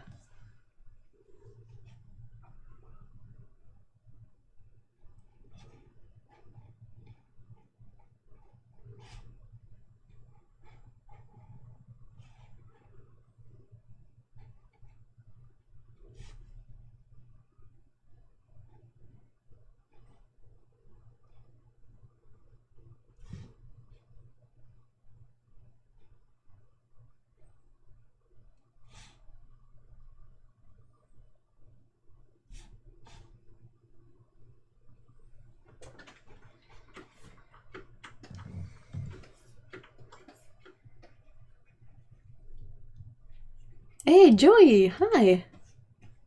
Welcome!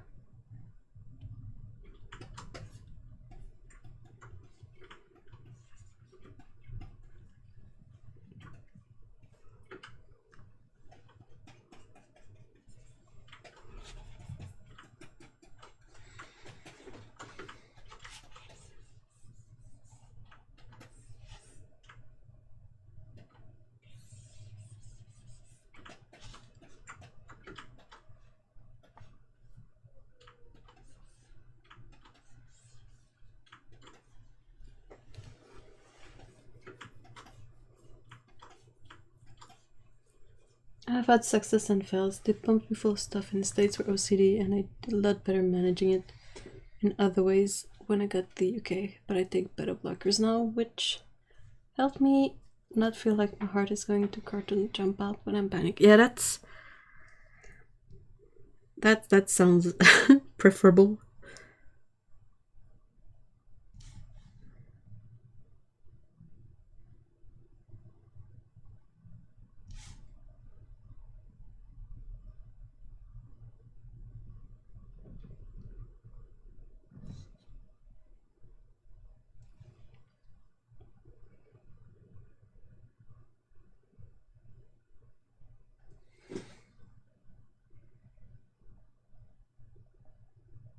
Part of it was luck with their good temperaments, part of it was lots and lots of patience when they were little, and really rewarding when they put up with my hot... Aww. I'm really glad that that panned out to work. Like, that's pretty awesome.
Wake up from a nightmare, Didi appears like a genie out of the blue. Aww. Basically pushes me back to it. Oh, that's so great. That's so sweet.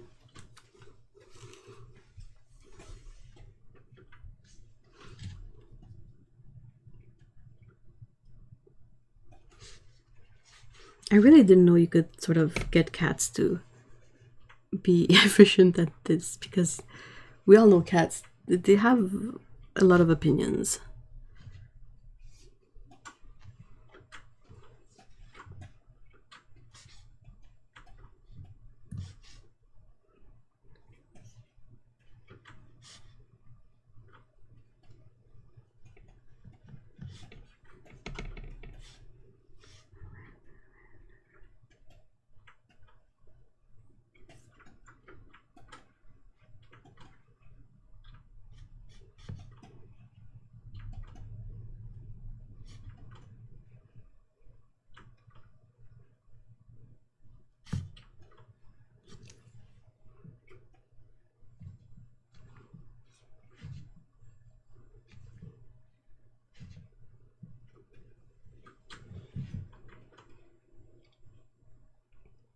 They also recognize that when I'm in that state, I'll focus on them a lot. So Didi will curl up with me and basically, you may pet me now, two ends you meant. Aw.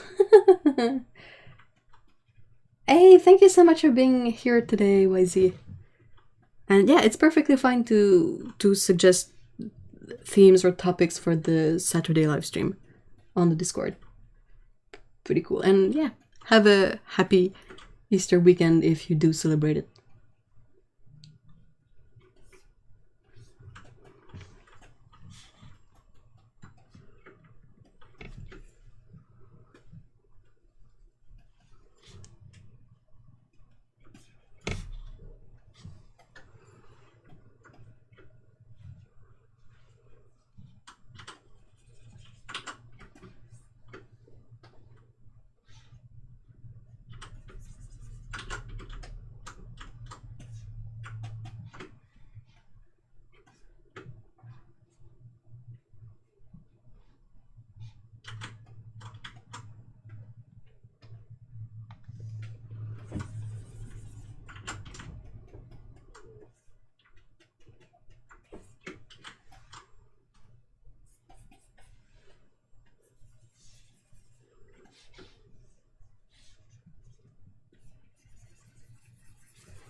Here's some. Hey, sometimes they'll just run up and stay just out of reach. Slightly less helpful, but they get rewarded for putting up with me. And they both have the best unimpressed. Oh, I love when cats take out the unimpressed face. It's always so funny.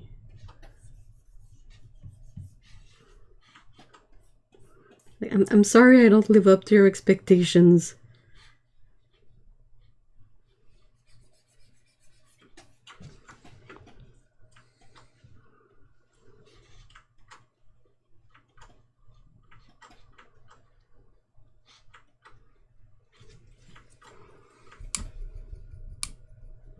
I love Adventure Cat. Oh, I'm so glad.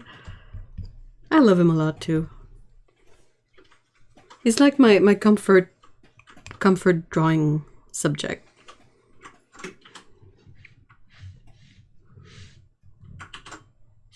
If I feel a bit lost or overwhelmed, I try to remember that I can just like doodle this cat in any situation I want, and it's fine. I'm allowed to do that. It serves as a sort of grounding thing I can draw.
That's another what does it mean? Bear will occasionally just reach out to touch my lips. It seems cute and creepy. Oh, it does. Well, creepy not really, but weird. I've been meaning to ask you about when you paint metal like his bracers. Do you have any tip on how to get the contrast right for it to look metallic? I can try. Definitely works. Yeah, I'm glad. Okay, so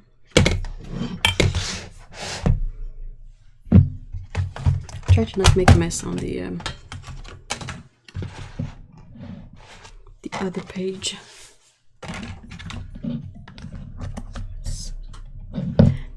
Check, look up. I thought this was the perfect little jar. It's like tiny Nutella jar, and I'm like, wow, that's funny. Okay, so when painting metal surfaces, I'm gonna go off memory of how I do it. So I'm not saying it's perfect, but it can be a good starting point. So usually, like if it's silvery metal, it's gonna have sort of a gray base. Just for fun, I'm gonna just grab some neutral tint. So what I will do,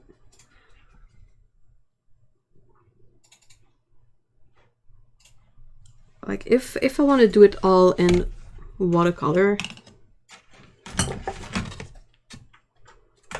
I will survive and not make a mess, hopefully.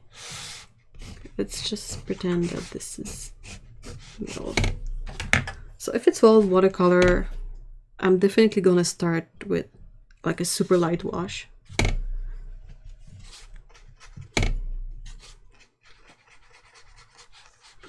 Like base color. If I know I'm gonna use gouache, I can sort of go a bit more strong.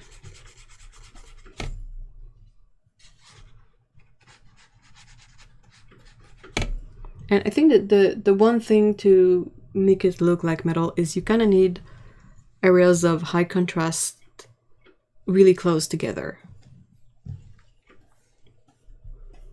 I'm not gonna use this brush. I'm not familiar enough with it.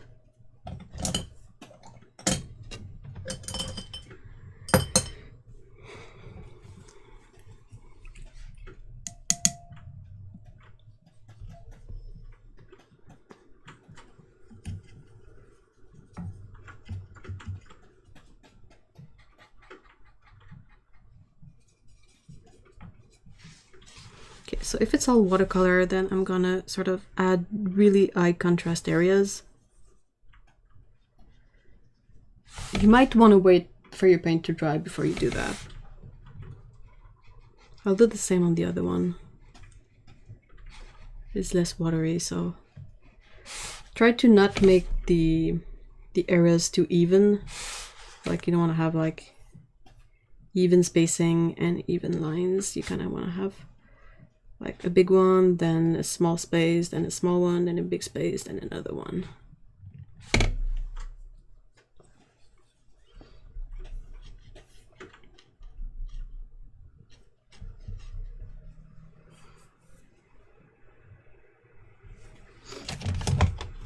Where's my gouache palette?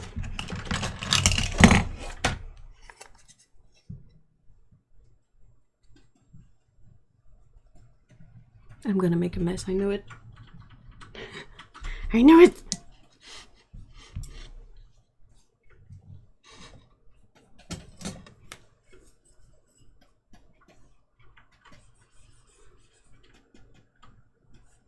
So I'm picking some white gouache with stuff in it, and I want to add this like right next to the darkest area. I would recommend waiting for the paint like to dry before doing this, which is not what I'm doing right now, so it's gonna be a bit messy. And then you can sort of add like mid-level areas in between, and you just basically do that. Like you alternate super high contrast areas with I think the best is to look at references if you have any, not necessarily like the exact reference for what you're painting right now, but to look at how like metal will play with reflect and all of that.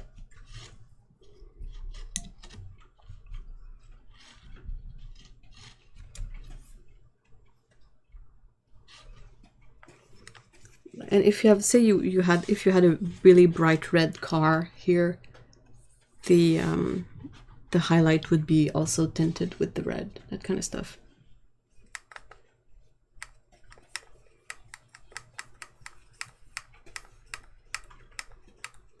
I'm usually going for the way to render metal that is more like, it reminds you of metal, but if you took a moment to look at it really to see if it works, it would definitely not work.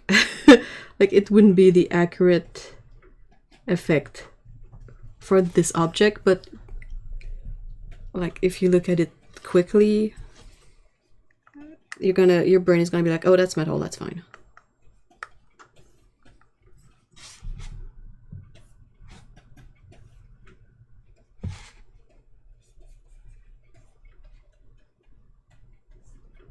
And yeah, this is not super convincing, but it's basically what I do.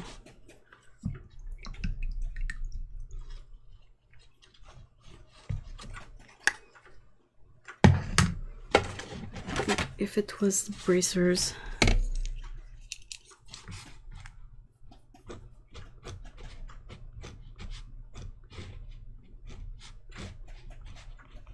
So this is always basically like leather brown. And I'm like, okay, if my light source is coming this way, so there's gonna be a zone of super highlight here. And then there's also gonna be possibly like the reflection of whatever is here. So I will put this one here, like that. This is gonna be super bright. So if that's super bright, I want dark next to it. Then you can have sort of a middle and then a bit more. Like something like that.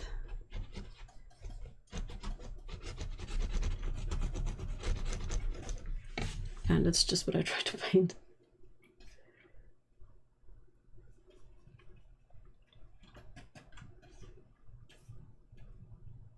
That was some feedback I had from a boss at one point. Where he was like, it was a long time ago. I was showing him a sketch I had done, not a sketch, but a piece of my portfolio that was all digital art. And he looked at it and he gave the criticism that it was really weird that I spent so much time rendering the hair of the character, but all the other areas of rendering were sort of less defined. And he was like, if you're gonna work on an area like super intensively, you gotta kind of work on all of them intensively. And that's still something I try to keep in mind. Like if I make the metal like too sort of to define and everything else is sort of flat with no texture or whatever, it's kind of weird, you know. It's like this one thing is super detailed but the rest is all even.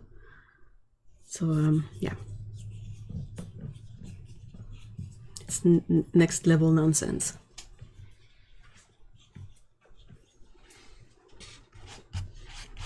Let's see if that's dry.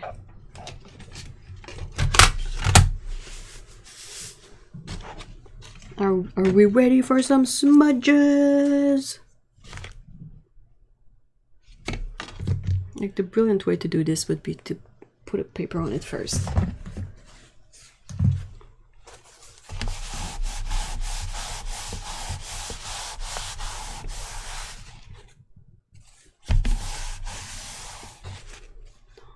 No pickup.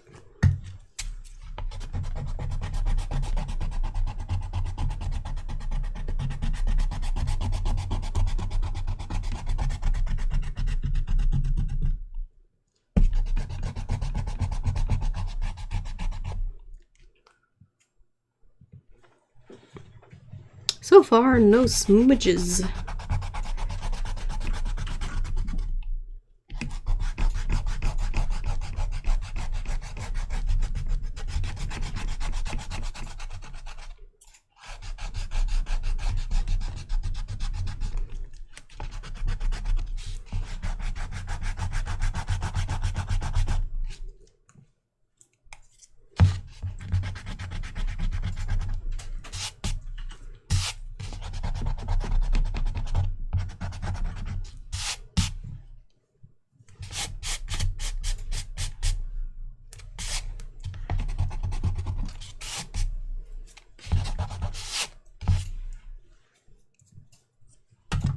So I guess this ink passes the test. Hey, Spoot. Hey, baby chef.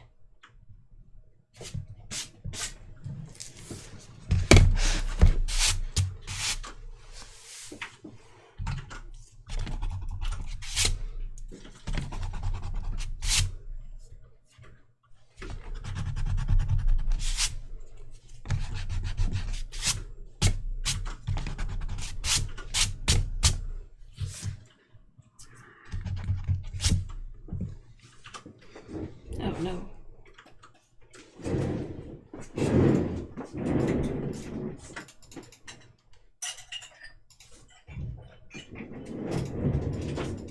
Oh, I'm not supposed to try. Oh shit.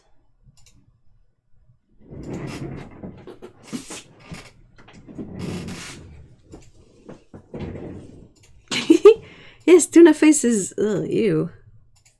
Wow, that is so dried up. Oh my gosh, it's amazing how dried up this masking fluid is. You guys see? Ah, it's so dry. Nothing's moving in there. Oh, you. Not that one. Can't find my favorite one actually.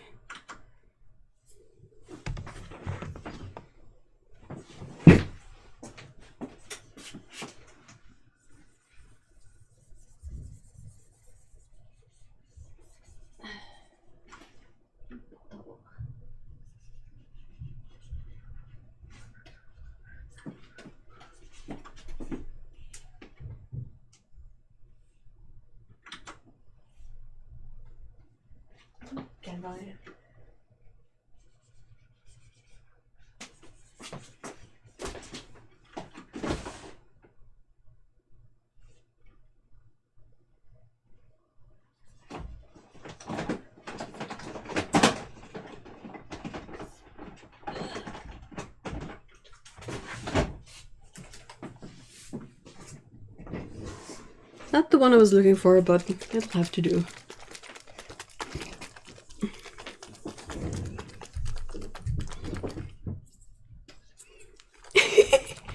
It's not back in its place, it's just over here, but I think it's because I want to kind of see just how dried up it is. Like, curiosity wins on this one.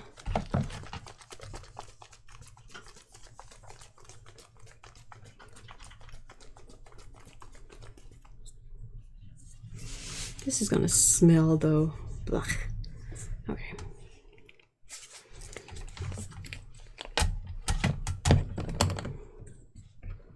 Ew. So gross. Yeah. Oh, it's so thick in the... Dude, that's not like hardened up. Get back in there.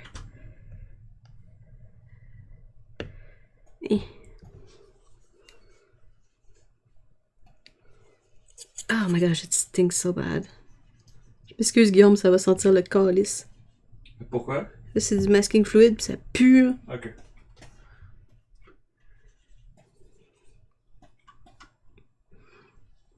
Ew. Ah, it smells so bad. Je m'excuse, good.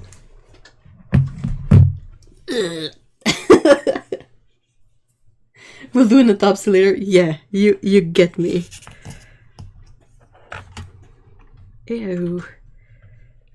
Oh my gosh, this stinks so bad.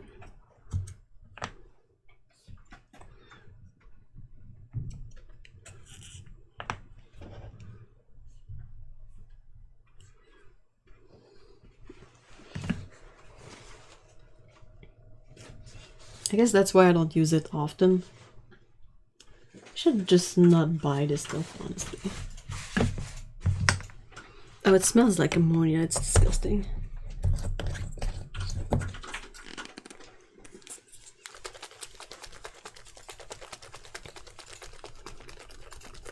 I'm going to do an autopsy after I've put it on my drawing, because it needs to dry anyway, so...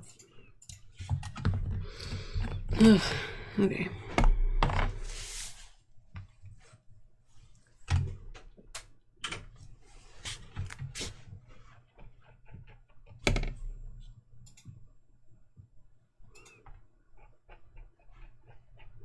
Smells disgusting.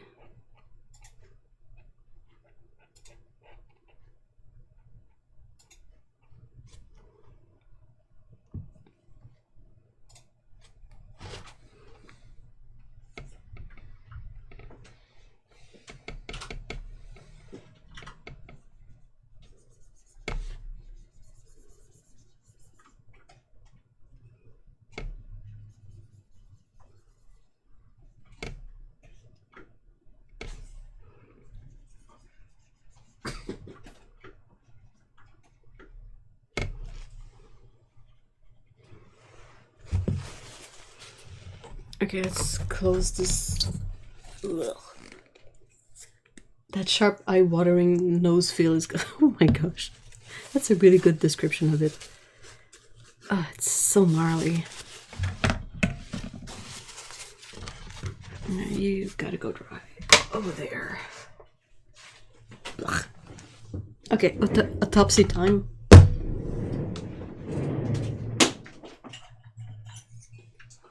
Tools.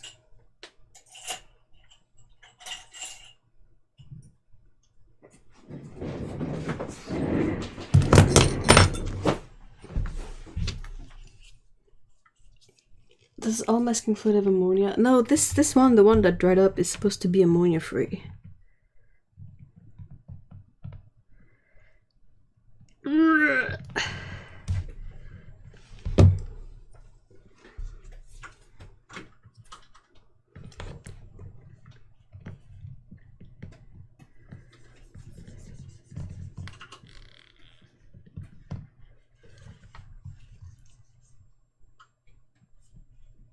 Oof. Wow, it's really like stabbing rubber. And this is glued up.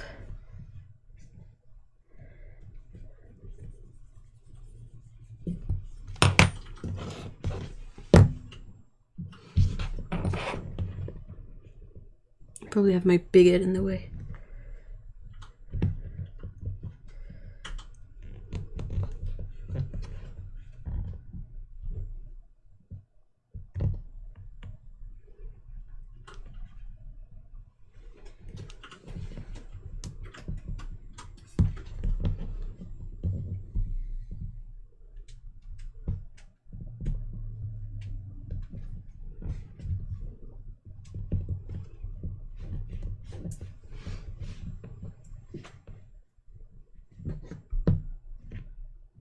Yeah, most do. That's because of the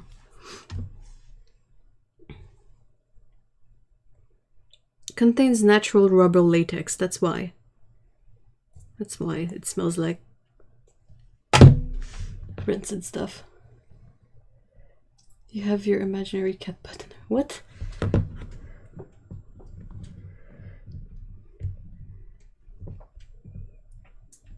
So I'm trying to see if I can remove the sort of top of this dispenser thingy, which looks like it has been glued, but I might possibly just... Oh, it's not glued, I think. Well, not on this side anymore anyway. That's an excellent way to use sculpting tools, of course. Oh, oh guys, we have progress. Oh. Oh my god, it is so... it cleaned right off. That's hilarious. That's like pure rubber. This one doesn't smell like ammonia. It's all dry, but... Could rubber cement act? No, because you can't peel it off when it dries. Not off paper. Like, I once had a jar of... this is hilarious. Of schminke masking fluid that also dried. And if you want, like, the easiest way to clean it up is just to let it dry completely.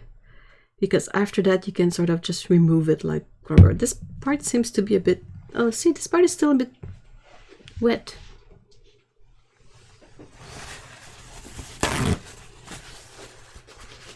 Hey, Joy, hi!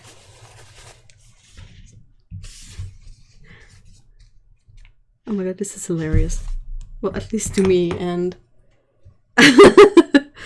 and oh my gosh, look at this, ugh! There's some liquid in there. Ew. What? Ugh. Looks like, you know, like ricotta cheese with the liquid that goes with it. Ugh.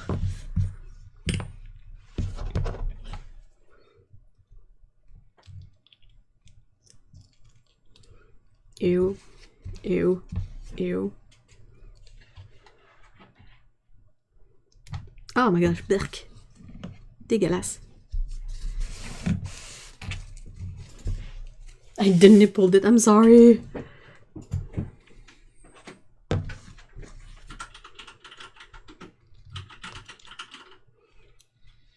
Oh, blech.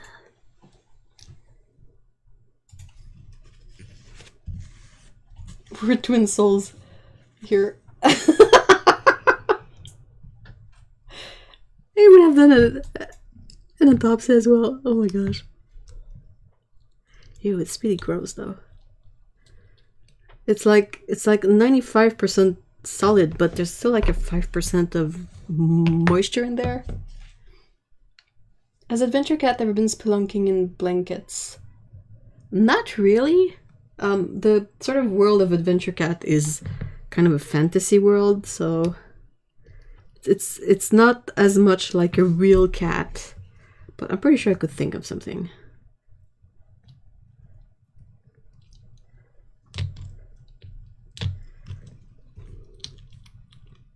Ew. It looks like tofu.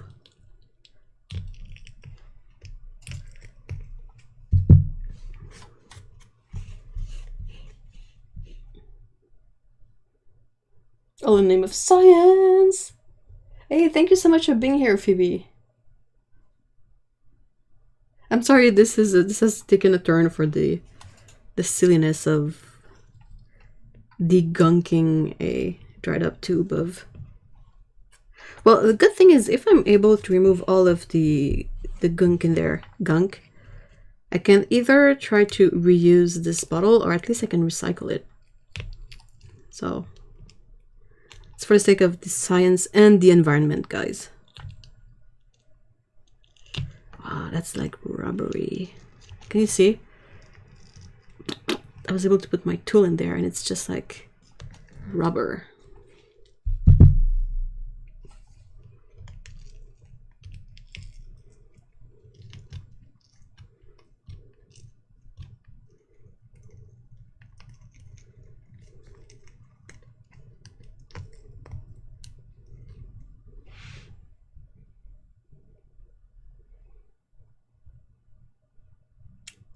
Rinsed ammonia soaked tofu. There's no ammonia in this one, so it's basically just like the most rubbery tofu you can think of. I don't know what they put in the formula. Contains synthetic resin dispersion without ammonia. My masking fluid smells bad, but maybe not like strong ammonia.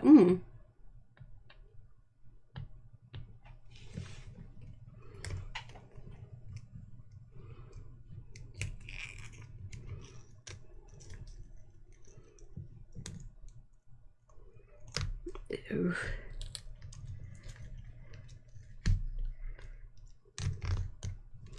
This is why it's absolutely pointless to buy extra masking fluid. I don't remember if I'd gotten this one as a freebie or something, but unless you use it a lot, it's gonna go bad before you can use it, definitely.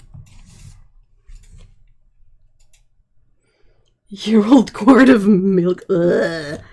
Without the smell, fortunately. Yuck!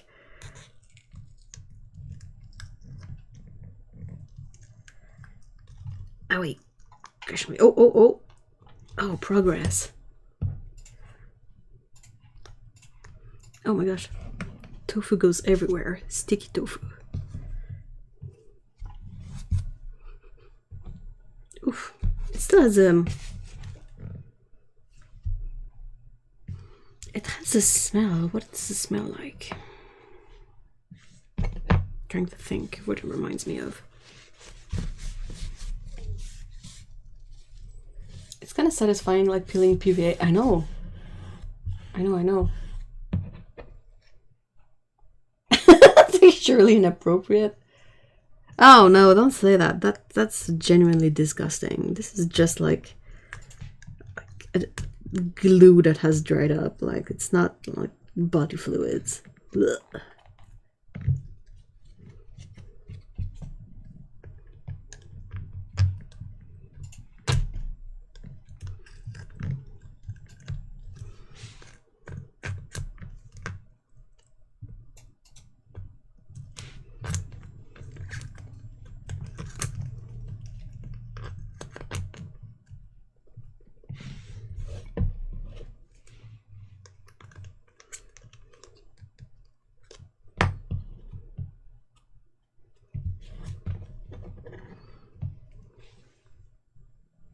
I love that this is a live stream segment. I might be the only one.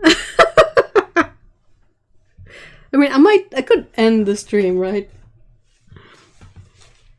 Like, this is not exactly art content. Oh gosh, the tofu thingy goes everywhere. Gonna grab it.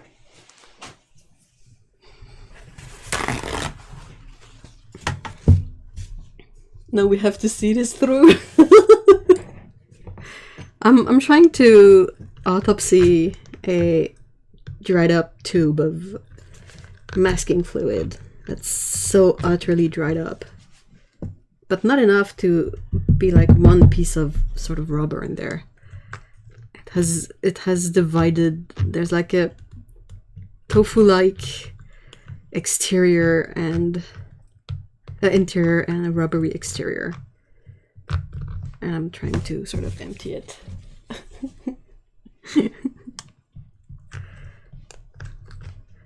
Lise has proven to be very supportive of this silly endeavor. It's very satisfying to get a big blob out.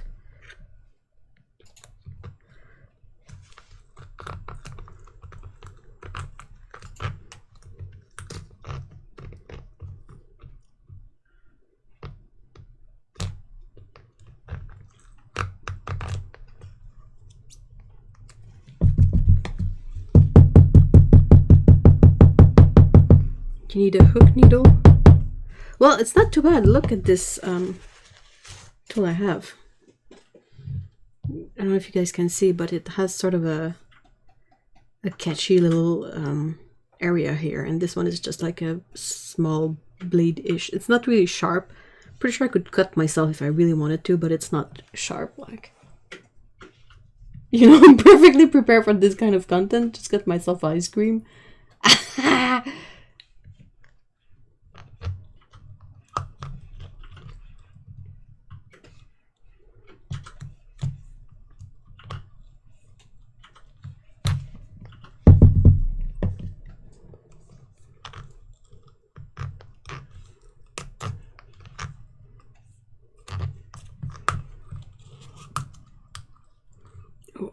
Oh.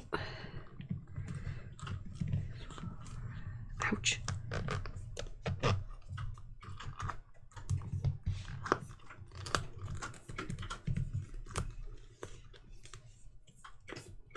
can reach the end of the tube.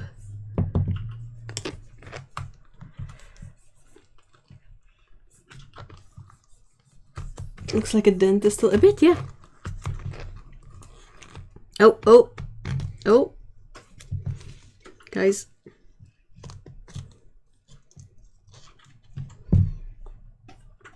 Oh, damn it. Like, I have separated it from the bottom of the bottle.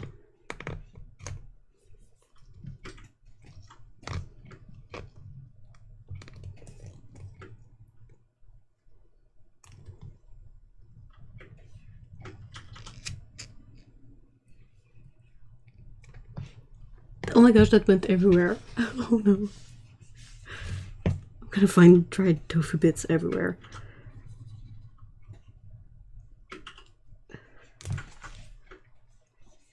Ah.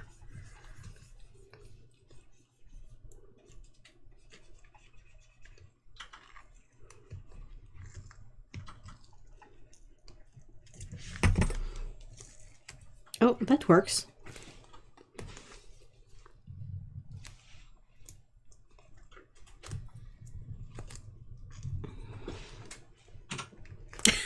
It's so gross.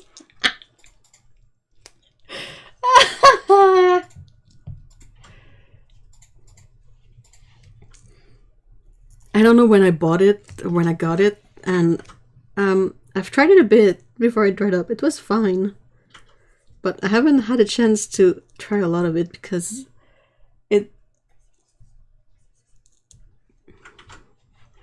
it sort of dried up before I had a chance to fully play with it.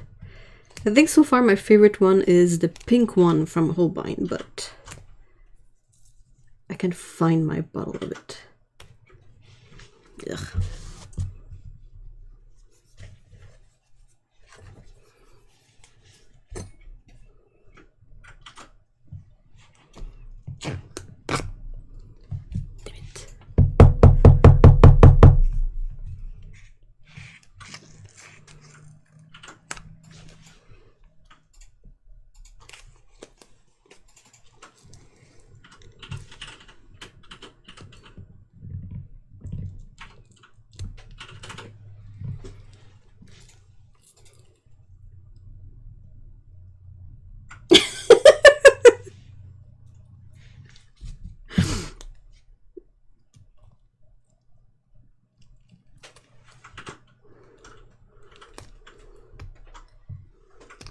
Oh my gosh.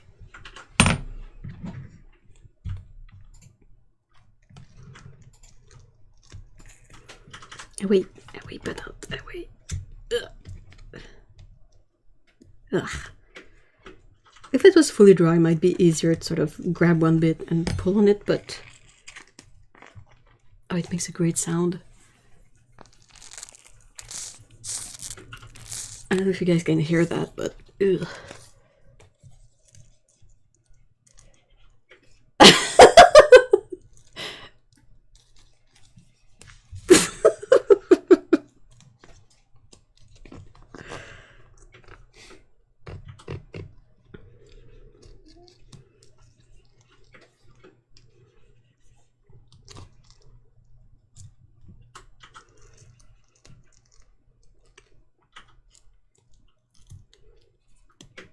Yuck. Man, I need a full hazmat suit to work with this. Oh yes, we can hear it. I'm sorry.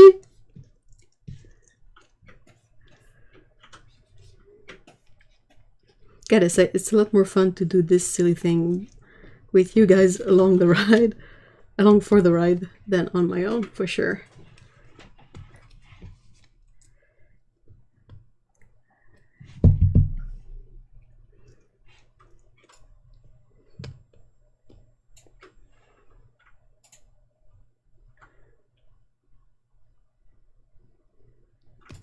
Oh my gosh, when it decides to bounce back, it really goes everywhere.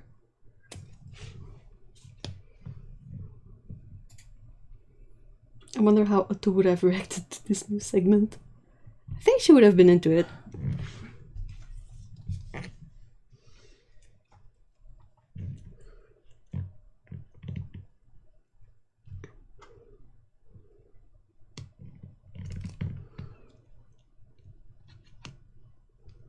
She strikes me as a kindred spirit in that regard.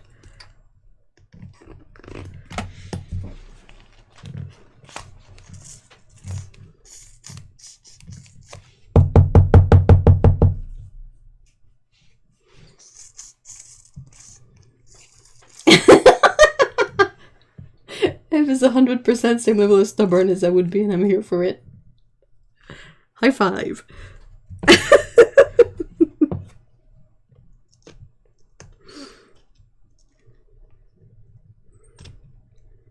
Listen, it's a learning experience. Gotta test how easy it is to sort of clean out one of these bottles and what kind of stretchiness and resistance we get from the fluid and like its longevity and all that stuff. Interesting stuff.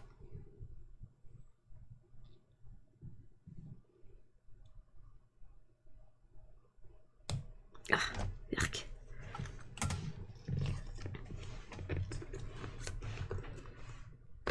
Oh, wait.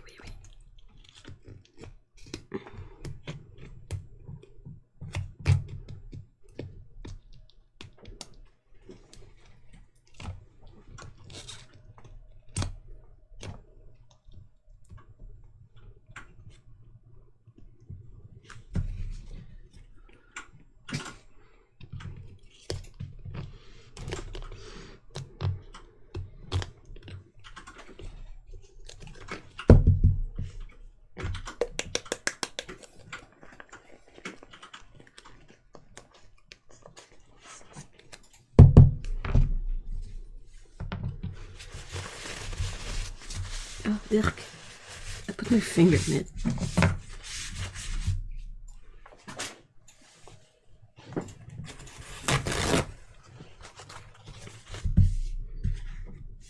Oh, it's sticky. Like the stuff, the tofu stuff near the bottom of the bottle was more soft than the rest. Like if I squish it between my fingers, it will spread. Oh, that's it. Ah, that was a good hook. I'm just glad this one doesn't smell like ammonia. I think if it stunk of ammonia, there's no way I could have done this. Not without a mask or something. Oh, guys. Oh, we're on. Ooh, nice delivery.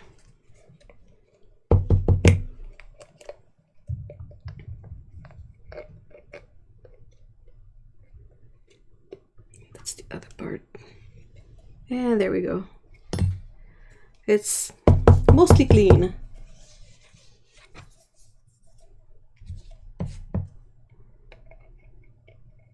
Gonna have to let it fully dry, and then I can sort of stab at the leftover bits. Is it a boy or a girl? I think it's a boy.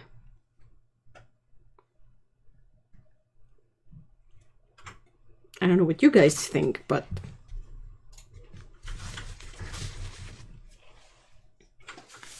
twins. Yeah, maybe.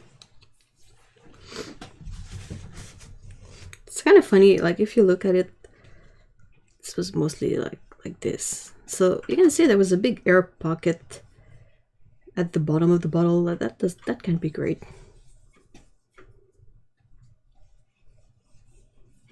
How do I know it's a boy? I showed you. It has this extra bit in there. Which, I don't know, maybe it's a boy, maybe it's not.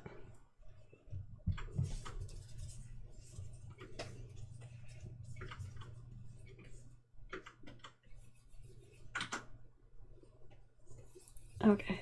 Ugh.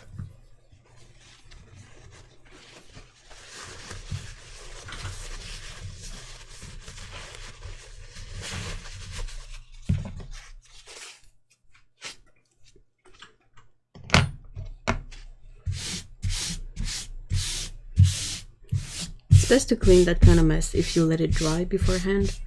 Same with any kind of tool you've used with masking fluid. If you let it dry, it's easier to clean it up.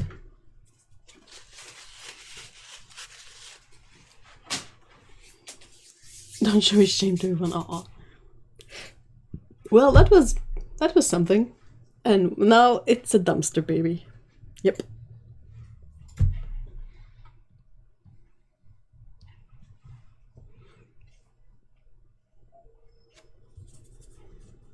Well, I'll know if I find other dried up tubes of masking fluid, I'll keep them for the next live stream.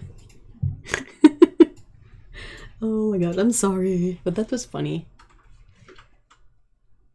Alright, so any more question before we wrap this up?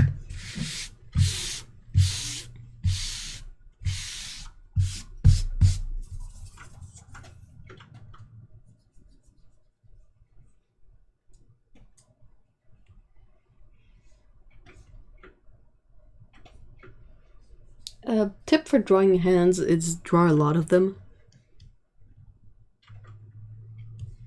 And yeah, looking at many different tutorials of how to draw hands is really helpful, because you can find the method that works the best with your brain. Well, this has been quite the adventure. It has been.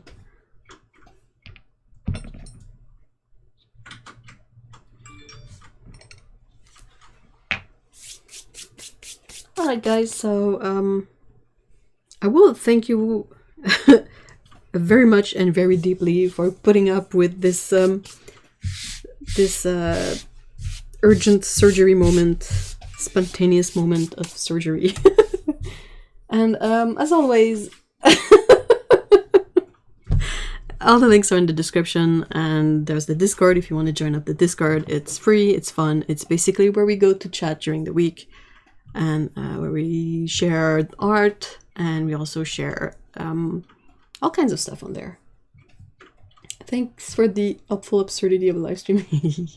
I'm always there for that, happily. And yeah, and I will sort of work on the drawing I did when it's dry, and I will show you that on Instagram mostly. So yeah, thank you everyone, thank you very much for being here. Thank you for putting up with it. And I hope you have a great weekend and a happy Easter weekend if you celebrate that. So, bye guys, and take care. Bye bye.